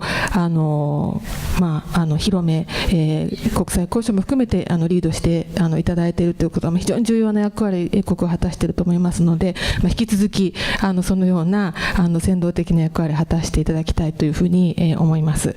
で2050年の将来像に関しては、多少イギリス政府と私のような日本の NPO とは違った姿を描いているようには思います。原子力に頼ることはもはや難しいと思いますし、もっともっと再生可能エネルギーを増やし、省エネとで、未来を描いていこうというような、ビジョンを描いておりますので、お手元にシナリオをお渡ししておりますので、その辺はご覧いただければと思いますが、お話を伺いまして、2点コメントと、質問を兼ねたコメントをさせていただきたいと思います。今日の大使館の方からも配られました資料なども見ましても、再生可能エネルギー等へのプロジェクトで、雇用を創出するとか、あるいは経済をリードするといったようなことが書かれておりますし、先ほどのお話の中でも、むしろ累積排出量がどんどん増えていくようなシナリオは実現できないだろうと、その前に経済が破綻してしまうという話もありました。しかし日本では温暖化対策を取るということは、やっぱ経済コスト負担であり、経済にブレーキをかけるものだという認識は未だ非常に強くあり、再生可能エネルギーで雇用を生み出すのだというシナリオを作られると、それは課題だろうと一掃されてしまうような認識状態にあると思います。ですので、低炭素社会を作っていくということの、経済に対するインパクトプラスマイナスも含めてお考えが伺えたらと思います。2点目は1枚スライドを用意しまして、キング教のお手元には英語の翻訳があると思うんですけれども、福島の原発事故の後、日本の石炭火力発電所の新設計画が続々と動いておりまして、これは新しいトレンドなんですけれども、これからは電力会社は自ら作らず入札してやってくださいということになりましたが、その入札募集が続々とありますし、それだけでなく独立系の発電事業者が石炭火力発電所の建設を計画するという動きがありまして、これは高効率な石炭が温暖化対策になる、あるいは地域の振興になると、そして電力供給を安定化させるという認識で、政府も環境アセスメントをスピードアップしたり、あるいはさまざまな支援を行っているということが背景にあります。ですでに私の方で把握している限りでもこれによってロックインされる排出量というのが相当数に上って9150万トン CO2 がもうすでに固定されるということで、これらはすべてCCS レディではないということであります。で先ほどのお話でこれからのそのインフラに対しての投資の在り方としてローカーボンでなくてはならないというようなご指摘がありましたが、私たちとしてはこの今の石炭が評価されてどんどん経っていくと、しかもほとんどが2020年以降に経つので、今の原子力の供給止まっていることを補うことにはならないということでですね、今全くそのトラジェクトリーの絵が描けていない中で石炭計画だけが動いているという実態があるものですから、これからのその日本のエネルギーインフラの在り方について、もしキング教からコメントなり、あるいはどういう視点を持ったらいいかということがご意見として伺えると大変ありがたいと思います。私からは以上です。はい、ありがとうございました。そしたら山岸さんですね。改めまして、キング教のお話、大変にありがとうございます。感謝申し上げたいと思います。今日のお話の中でも言及されていたポイントで、私がイギリスについて羨ましいなと常日頃思っているのは、気候変動に関する目標とカーボンバジェットが法制化されているという点が非常に羨ましいと思っています。でこれはそれだけ法制化がされるということは、それだけ国の中でその問題が重要視されているということの証左であるので、極めてその点においては日本が負けているなと率直に申し上げてそういうふうに思っております。でその状態がこのまま続いてしまうのは非常に良くない状態だことだと思うんですけれども、それがひょっとして続いてしまうんでもないかという危機意識を今日ちょっとだけお話をさせていただきます。私資料の中で、こういうプレゼンテーションの資料がありまして、で裏側に英語の資料もつけておりますので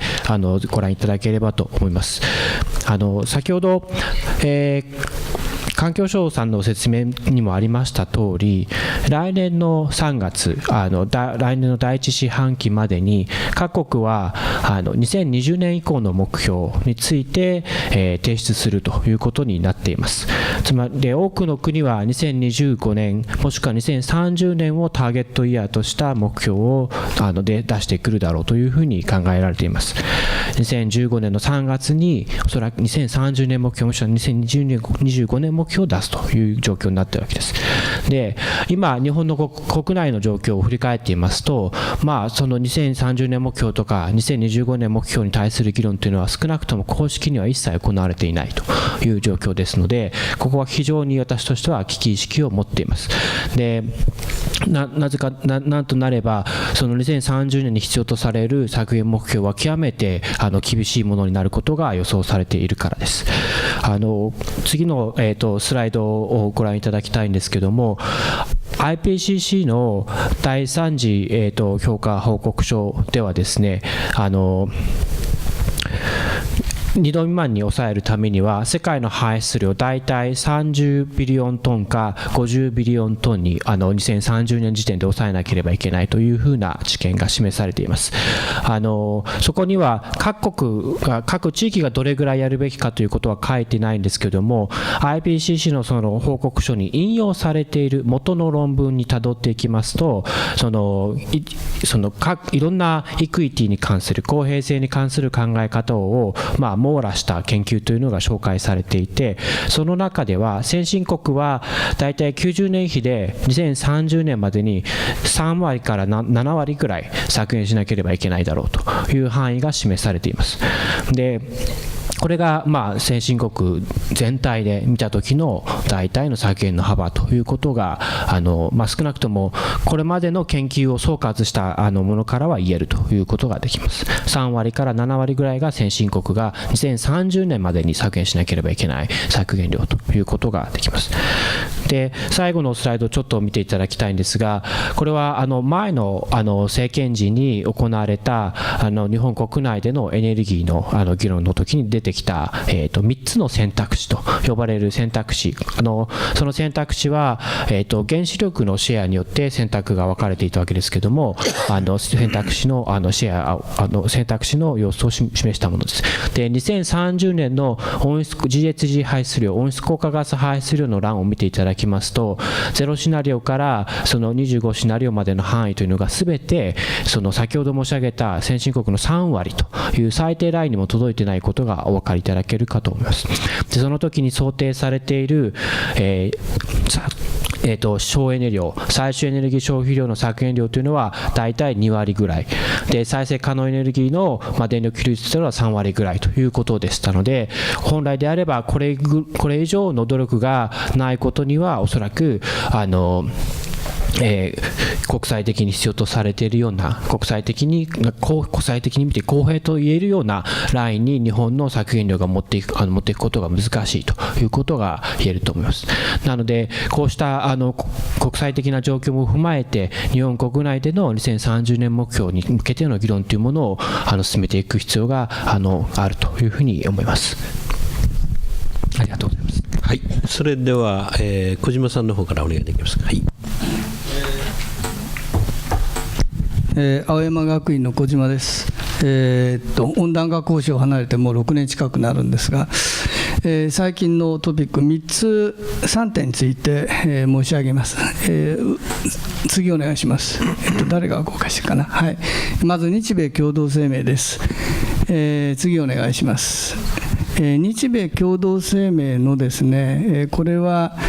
原子力のことを触れた場面なんですけれども、アメリカが日本のそのエネルギー基本計画を歓迎したと、こういう文章ですが、ここに原子力の利用入ってます。企業間の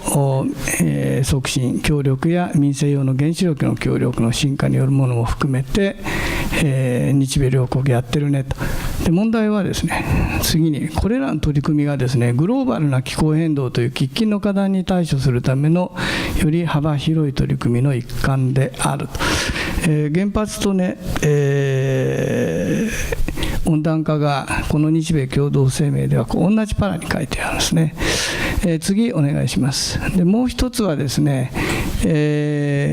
温暖化条約、次のパリでの枠組みなんですが、これは形なんですが、ナショナリー・ディターミンド・コントリビューションズ、自主的に決定する2020年以降の力強い約束というものと、Adoption of a Protocol and another legal instrument an agreed outcome with legal force という、リーガルとかですね、そういう言葉が出てくるんですが、この自主的なというのと法的なという言葉がどういうふうに折り合いをつけたものになるんだろうかということですね。で、日米共同声明で言われているので、これは折り合いをつけるんだろうなと、この両国はですね、というふうに思うのです。で、どうやってっていうのが課題で残ると。で、次お願いします。それでずっと交渉してるんですけど、いつも何のために交渉してるのかっていうのがどこか行ってしまうって気がするんですね。条約交渉というのはその条約の目的を達成するということなわけですから、で条約にはですね、その気候系に対して危険な人為的干渉を及ぼすこととならない水準で安定化させる。でこれは、定性的に書いてあるので、これが2度 C と、こういうことなんで、条約交渉っていうのは条約の目的を達成するための交渉なので、やっぱり諦めないでそれをやる必要があるんだろうというふうに思います。でこれを具体的な数値に転換するわけですが、水準が今は2度 C ですね。で次のグラフお願いします。先ほども言われましたが、2050年には半分ぐらいにしなきゃいけない、2100年にはゼロぐらいにしなきゃいけない、これは IPCC ですね。どうやってという課題ですね。次お願いします。で日本では問題になるわけですが、原発ですね。で原発、先ほどもありましたが、原発は低炭素エネルギー供給の貢献を増やしていくと同時に、さまざまな障壁とリスクが存在する。リスクの具体的なものが運用リスク、関連する懸念、ウラン採掘リスク、金融規制リスク、未解決の廃棄物処理問題、核兵器拡散の懸念、反対の世論、具体的に書いてありますが、各国それぞれのリスクがあるわけで、日本においては地震、あるいは原発が集中立地していると、一つ事故が起きたら2つも3つも4つも5つも6つも連続してダメになってしまうという集中立地のリスクがありますね。それから世界共通のリスクはやはり放射性廃棄物の最終処分のリスクです。これは将来世代に付け回しをするという問題です。で、次お願いします。で日本の状況というふうに思いますが、気候変動対策の取り組みを促進するのではなくてですね、それを減速させるムーブメントがあります。伝統的ないわゆる気候変動の会議グループというのがありますが、もう一つは反原発運動によるいわゆる IPCC の報告へのけなし、あるいは条約への反対、温暖化なんか起こっていないんだ、などという人たちですね。でこれも、気候変動の影響を受けやすい国々、あるいは世界を見ようとしていない人ということを言ってしまえば簡単なんですが、視野狭窄的なその人たちがいる、自分のことだけ考える、自分は原発が反対なんだから、これに、手を貸すようなものはみんな反対なんだという気持ちになりやすい、これは無視できない勢力です。という僕は日本固有の問題が今起きているのではないかというふうに思います。これが気候変動への関心を低下させるという逆の方向に働く、モメンタムだというふうに思っています。次ですね、2つ目の事柄です。プリンシプルです。公平の原則に基づいてコモンバトリー2割シェイということですね。次お願いします。条約の第3条に書いてあることです。で、一体これはどういうことを意味しているのかということが、今回のワーキンググループでさらに書かれています。次お願いします。こういうグラフですね。これももう次に行ってください。そして、その次に行ってください。で、いろんなそのカテゴリーが書いてありました。リスポンシビリティ、ケイパビリティ、エクイティ、リスポンシビリティ、アンソーンと、こういうことなんですが、今おっしゃったのは多分この中のエクイティですが、その内容は1人当たりの排出量を均等にすると、こういうことですが、日本は一貫して、産業界ですが、限界削減費用ということが公平な基準だというふうに言ってきました。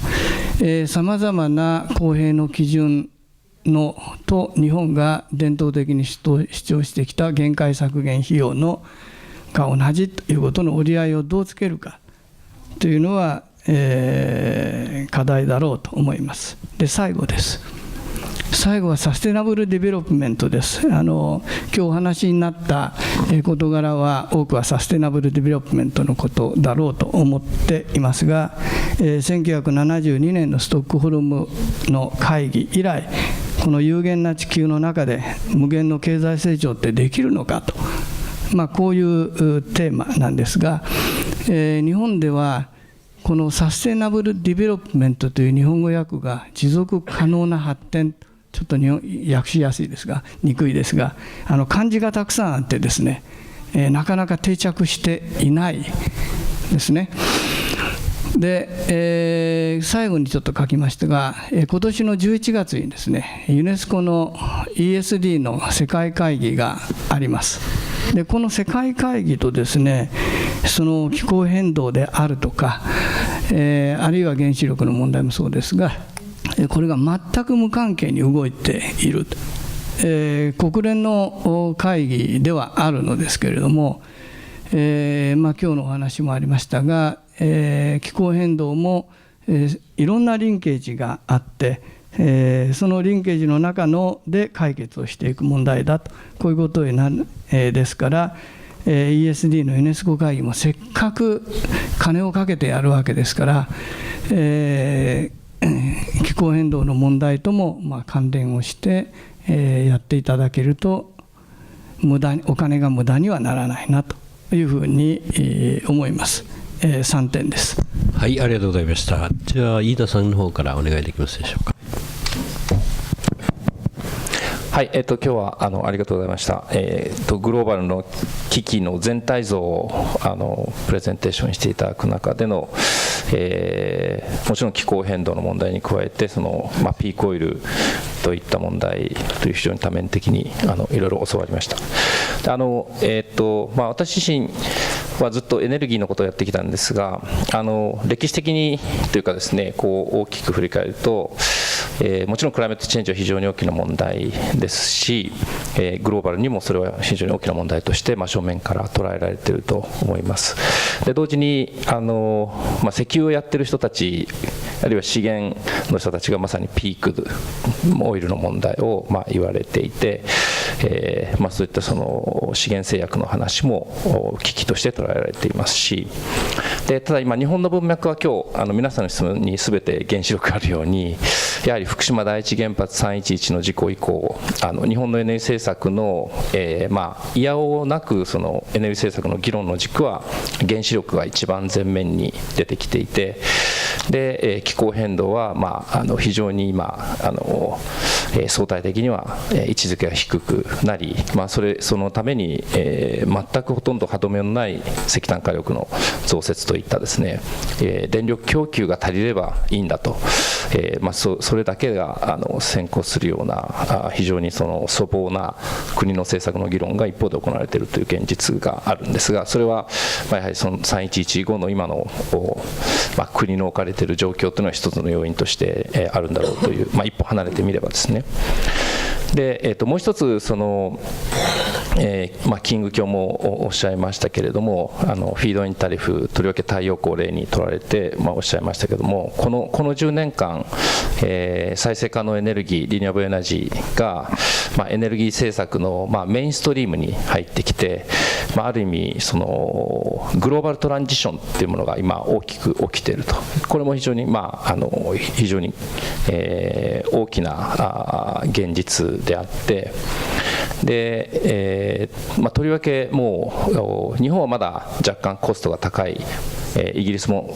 高いかもしれませんが、ヨーロッパの大陸、インド、中国、あるいはアメリカなんかでは風力、そして太陽光が、回避可能原価を下回るぐらい、なおかつ、うなりを上げてコストを下がっていっているという、コストの話と、もう一つは大規模集中型のエネルギーシステムから、小規模分散、ネットワーク型への、レジームチェンジというかですね、非常に大きな変化も今同時に起きているという、これももう一つの現実だろうというふうに思いますね。で、そういった中で、見ていくと、キング教のご紹介されたイギリスの、電力のこれから50年後のシナリオというものは、例えば今ドイツ、日本がある意味一つの、手本に しようとしているですね、ドイツの、エネルギーベンデというエネルギーシフトのシナリオとは全く違っていてですね、そこの非常に好対照かなと。で、大きく違う点が3つですが、原子力が現状よりかなり増えていると。そしてガスプラス CCL、コールプラス CCL というものが、これも非常に大きく増えていると。この2つはドイツではほとんどゼロになっているかと。そして再生可能エネルギーがこのグローバルトランジションという現実の中でありながらほとんど増えていないというですね、そこはそれぞれ国の中でいろいろ議論されているので、いろんな背景があろうかというふうに思いますが、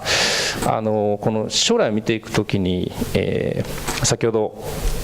原子力のリスク、小島先生も紹介されて、環境省も紹介された、各種のリスクというのが、あるわけですが、私はそれに加えてもう一つ2つ追加する必要があるかと思うのは、マーケットリスクとポリティカルリスクだと思うんですね。で、それは何を決めるかというと、将来的なシナリオのリアリティを決めていくんだろうというふうに思うんですね。で、過去こういったシナリオっていうのはいろんな国、研究機関が、いろんな絵を描いている中で、それなりにリアリティのあるシナリオとリアリティのないシナリオがあって、やはり原子力は今例えばフィンランドのオルキョルト3号機、あるいはフランスのフラマビルをはじめとして、非常に他のさまざまなリスクを除いてもマーケットリスクが非常に高い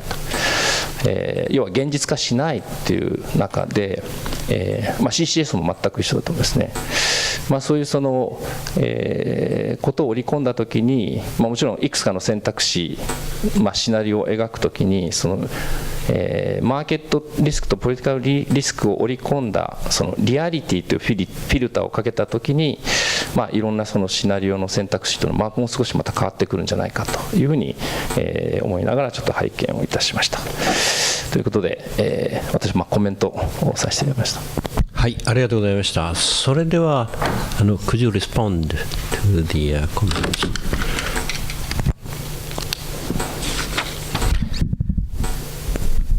Thank you very much. These are very useful comments, and I will try to respond to each of them. So first of all, from Hirata, the question of the economy or renewable energy, the challenges of the higher price of energy is a real issue for every country. And this is why we ought to aim to get some agreement out of the Paris process, so that we are all faced with essentially the same challenges on costs to our economy. But at the same time, I did want to stress this process that has taken place in Europe and is now taking place in Japan of using feed-in tariffs, that it has cost a significant proportion of our economy, 0.2% of GDP per annum, but the contribution to the rest of the world from this process has been very significant, because as a result of that process, renewable energy can come on stream much more cheaply. So it's not a never-ending process, the feed-in tariffs. It is a process of bringing the installation costs down by use of that mechanism. In a way, I can address two of the comments at the same time. If we look at the current process in the UK, to achieve our objectives on the energy mix,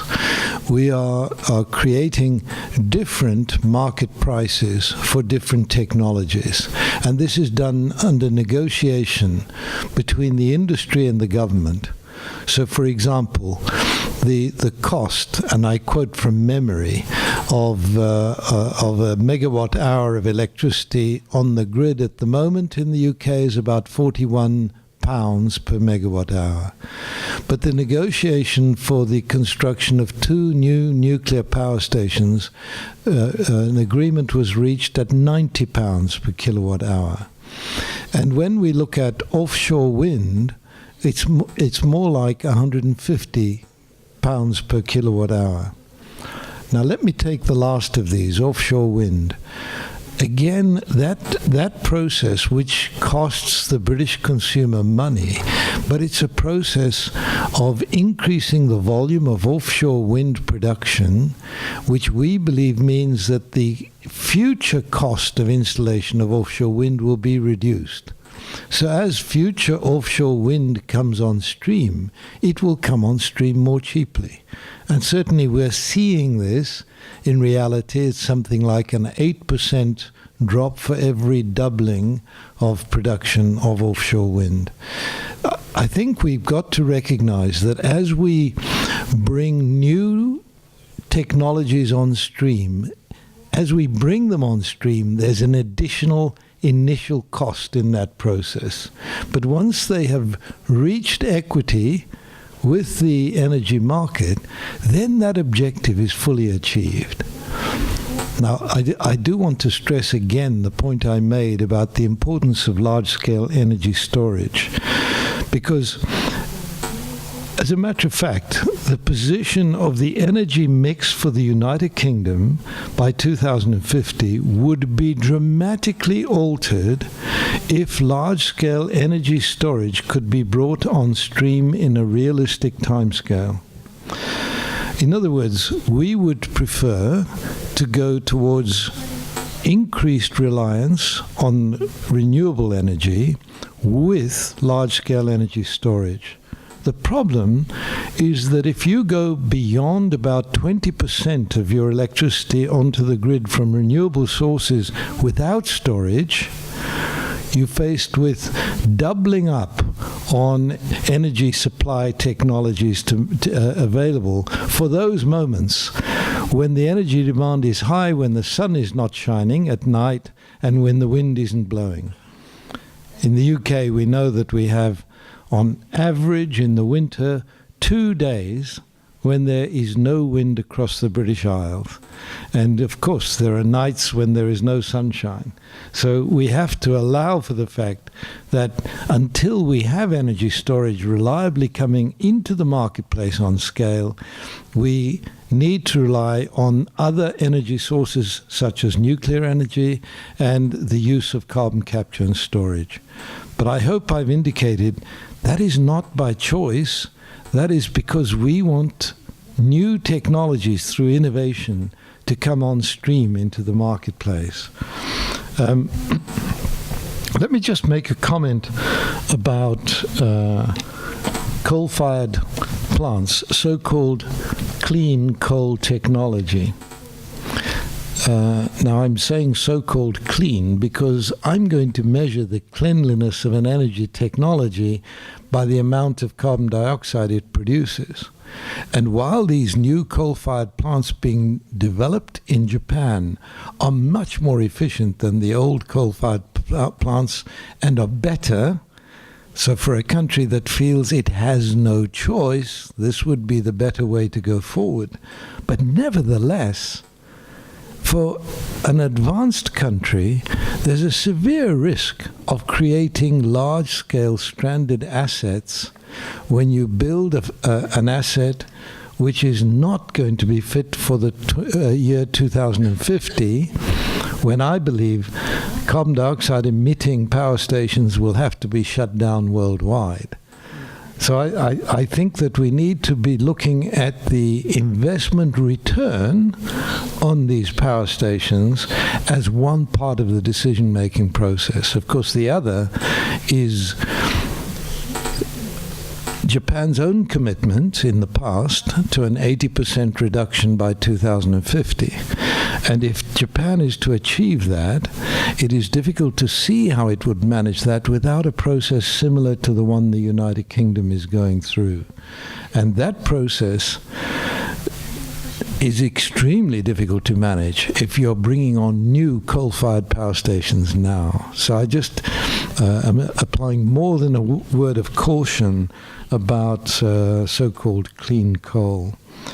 And this really meets this question, are government subsidies being used for that? I don't know, but it is more a question of locking in power that may not be fit for purpose in the period up to 2050.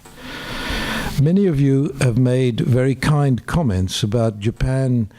being behind the UK being the leader in the field, and I think I have to accept responsibility for pushing the UK into this position when I was Chief Scientific Advisor. Frankly, the reason we took a leading position was because I produced a report in 2004 in the UK, for the UK government, showing the impacts from flooding on the British Isles out to 2080. And what that report demonstrated was that on a business-as-usual emissions scenario in the world, I used the phrase ordered retreat from the coastlines of Britain as the only rational policy. As sea levels rise and storms at sea create greater and greater inundation of water inland, it would mean that for many parts of our coastline, we would have to retreat. Now, the problem there is that many of our cities are on the coastline. And so we have major assets that come under threat on a business-as-usual scenario. So when the British government received my report, the first thing they did was invest heavily, I say heavily, £0.5 billion a year in managing flood risk. On the one hand. On the other hand, committed to reducing emissions in Britain, but also committed to this big diplomatic effort to try to persuade the rest of the world to reduce emissions. What I'm saying is that Britain understood that this was an existential threat to our continued existence as a country living at a high level of standard of living. So I think we saw a threat to ourselves. And so when I'm flattered with that idea that we took a leadership position, let me say we would be delighted if every country overtook us now and developed policies that were even better than the ones we have developed. That is, after all, our objective in taking this forward. The commitment that is required from Japan for the future, and Japan signed up to making that commitment, as Yamagishi-san pointed out, that commitment, I hope, is going to be a 2030 commitment, and I hope it will be a commitment that is both ambitious and can be realized. It has to be a realistic commitment, and it has to be ambitious so that the rest of the world feels that the developed world is making its contribution. the notion that the developing world is sitting back and watching us is wrong. There's an enormous commitment taking place amongst the developing countries and the emerging powers. I've recently been to Latin America, where considerable action is taking place. Let me give the example of Brazil, because I think few people realize what Brazil has already achieved. In the year 2005, Brazil was emitting 16.5 tons of carbon dioxide per person. Why is it so high? Because of deforestation, largely because of the demand for beef. Last year, Brazil was down to 6.5 tons per person per annum. The biggest reduction achieved in the world is actually in one of the emerging economies. Now, they want to see us making contributions which really bite into the process and not merely making statements of some relatively small amount of reduction. So I do hope that all of the advanced countries will be able to make significant contributions. I would also hope that Japan will reaffirm its position on an 80% reduction by 2050, because that also brings Japan into line with that equitable position.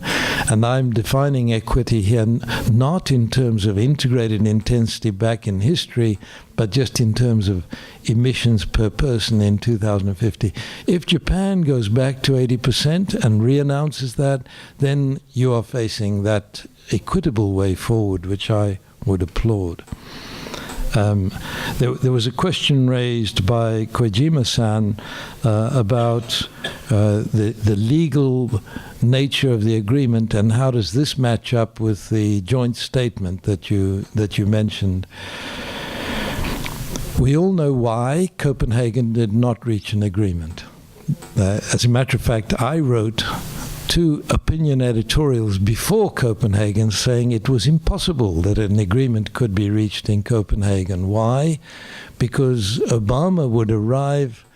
with no mandate from his Congress to enable him to sign the form of the agreement represented by the Kyoto Agreement, which was fully legally binding.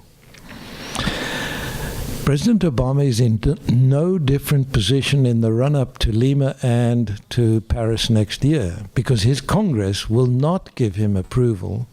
to sign a similar legally binding agreement. And I'm going to be absolutely frank. I think we have to have the United States on board. We have to have China on board. And the way to achieve that is through the mechanism that was finally agreed in Warsaw. My country didn't approve of this, but it is each country will make nationally determined contributions. Now, the United States can sign that because it's not an international imposition on the United States, it's a nationally determined contribution. It is weaker than an international binding on each nation, but frankly, I think that is better than going back down the Copenhagen route. We internationally cannot afford to go into that process again. I think we are going to get an agreement. I believe it is likely that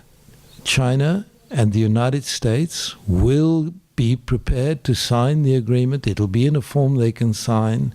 I believe Brazil, although reluctantly, will sign. I believe India, the most reluctant, will also sign. So I think there will be an agreement. But I also believe it is likely that the agreement won't match up to my criterion, which is a 3.2% reduction in emissions from 2020. Therefore, the agreement has to be elastic. It mustn't be an agreement that is simply written in stone. It has to be an agreement which can be ratcheted up in the following years. The Montreal Protocol was such an agreement, in which subsequent to the protocol and very rapidly it was ratcheted up to the point where we actually managed the problem. So I think more important than risking no agreement, it is critically important to create a process which brings the United States and China on board. So I wouldn't want to decry the US-Japan statement. I think we have to be a little more flexible in order to get to that point of agreement. Now, in all of your discussions, of course, I fully understand that nuclear energy is a big problem for Japan. And I'm hoping that this big program of work that we're suggesting will take hold around the world, that we invest billions of dollars, tens of billions of dollars, in unlocking the capability of energy storage technologies, of improving renewable technologies, so that we can all move our economies forward on the basis of safe, renewable energy together with storage. My country will continue with nuclear new build and will continue with investigation into carbon capture and storage, at least until we arrive at that point, because we have to satisfy ourselves that there is a way forward. But an alternative scenario based on renewables with storage is actually, frankly, more attractive. Thank you very much. ありがとうございました。ちょっと時間がもうほとんどないんですけれども、どうしても、ご質問とかご意見がある方がいらっしゃいましたらと思いますが、いかがでしょうか。いかがですかね、やっぱり一言はい。大変デビッド教には有意義なお話ありがとうございます。2点ちょっと申し上げたい、質問も含めてお尋ねしたいんですが、世界の人口1人当たり年間2トンというふうに共通の目標ということは大変私もいい考え方だと以前から思っておりました。でこれについて特に中国とかインドが合意をしているのかどうか、それについての状況を教えていただきたいというのが一つです。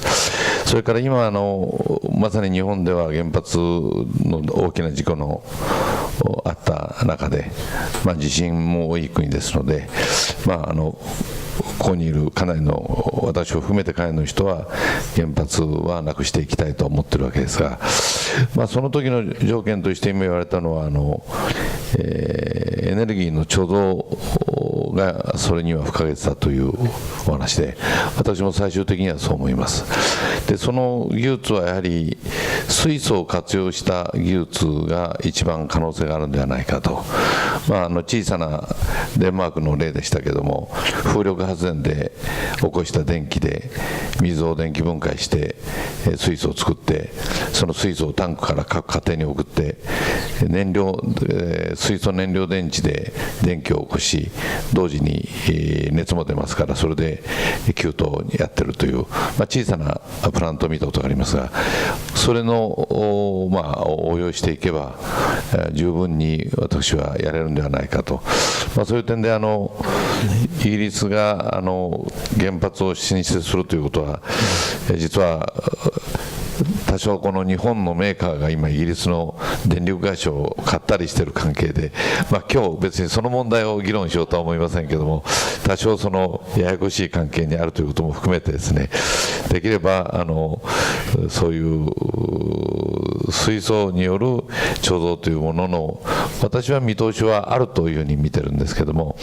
それについてのご見解をお聞きしたいと思います。その2点です。はい、研究いかがでしょうか。Well, thank you very much for your question. First of all, I'm delighted that you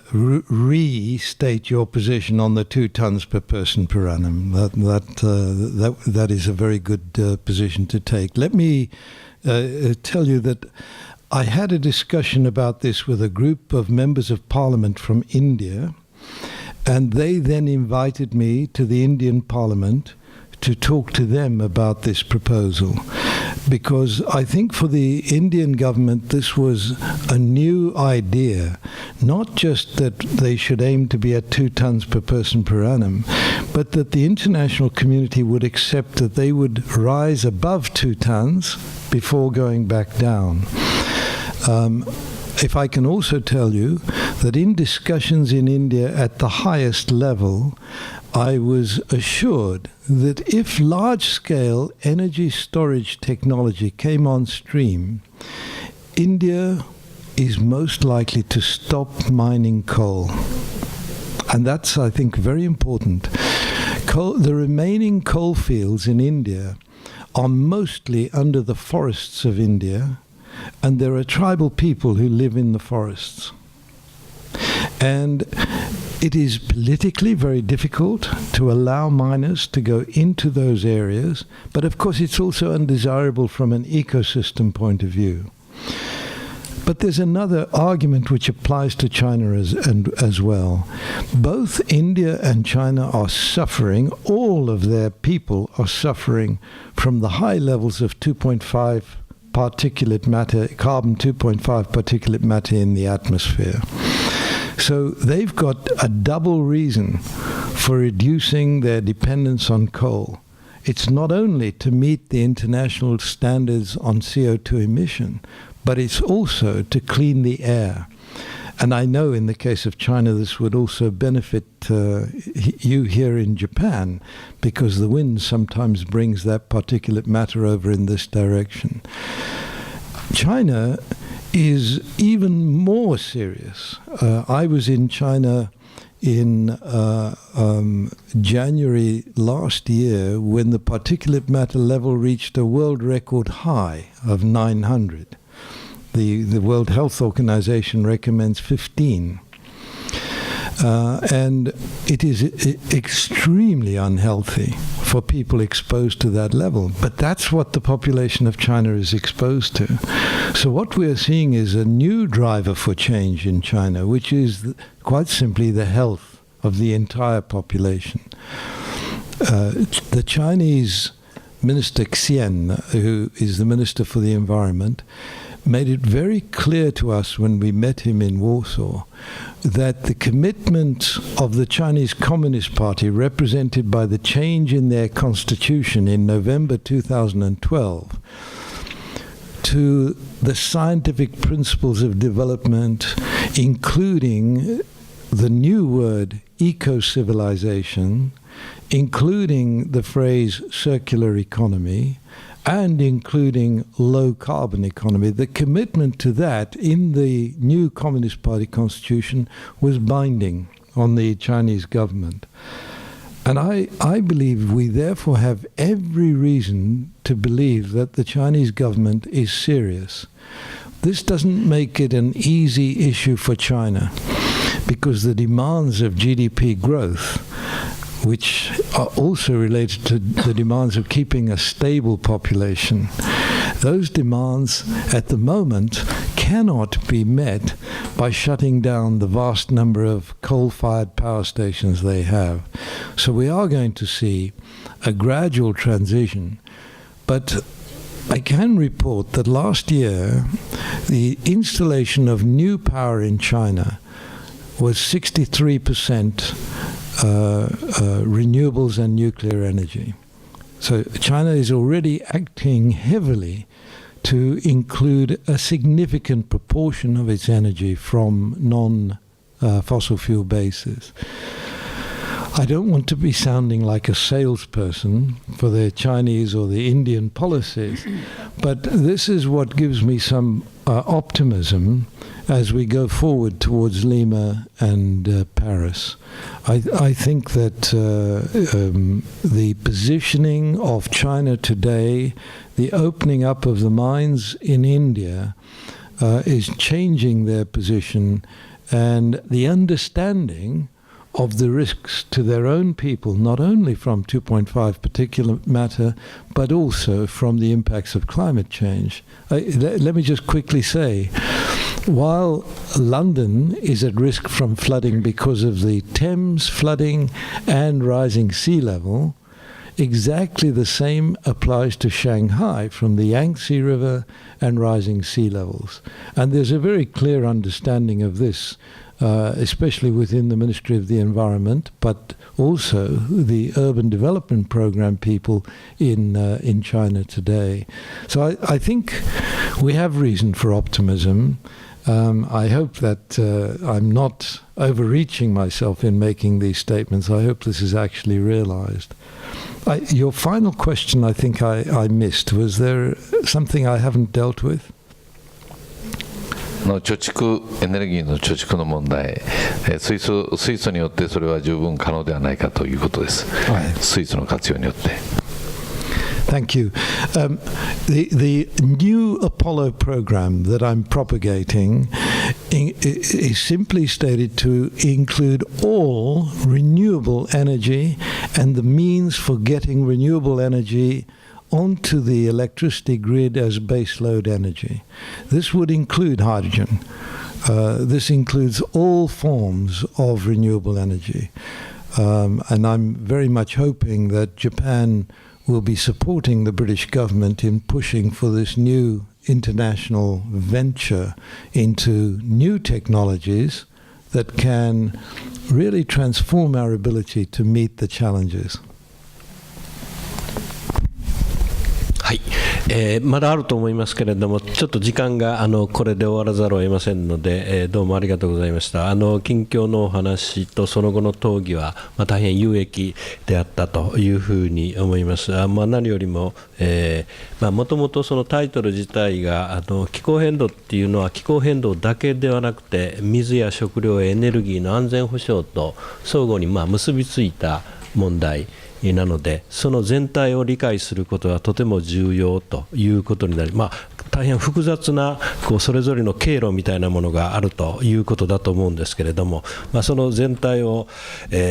先ほどの小島さんので言えばサステナブルディベロップメントっていう方向へいかに向けていくかということが課題だということですが、同時にエネルギーのシナリオを作られておられて、このシナリオの議論はやはり我々としてもどうしてもやっていかないといけない大事な議論で、この中には技術評価の問題や政策の評価の問題やいろんな問題が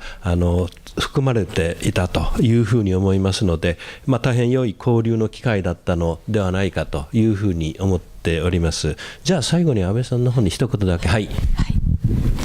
今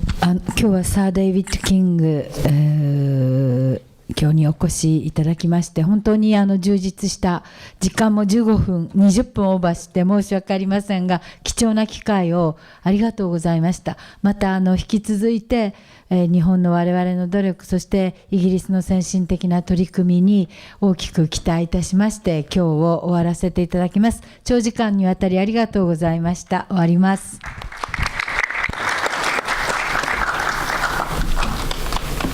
Thank you so much. Oh, it's a pleasure. Really nice to meet you and what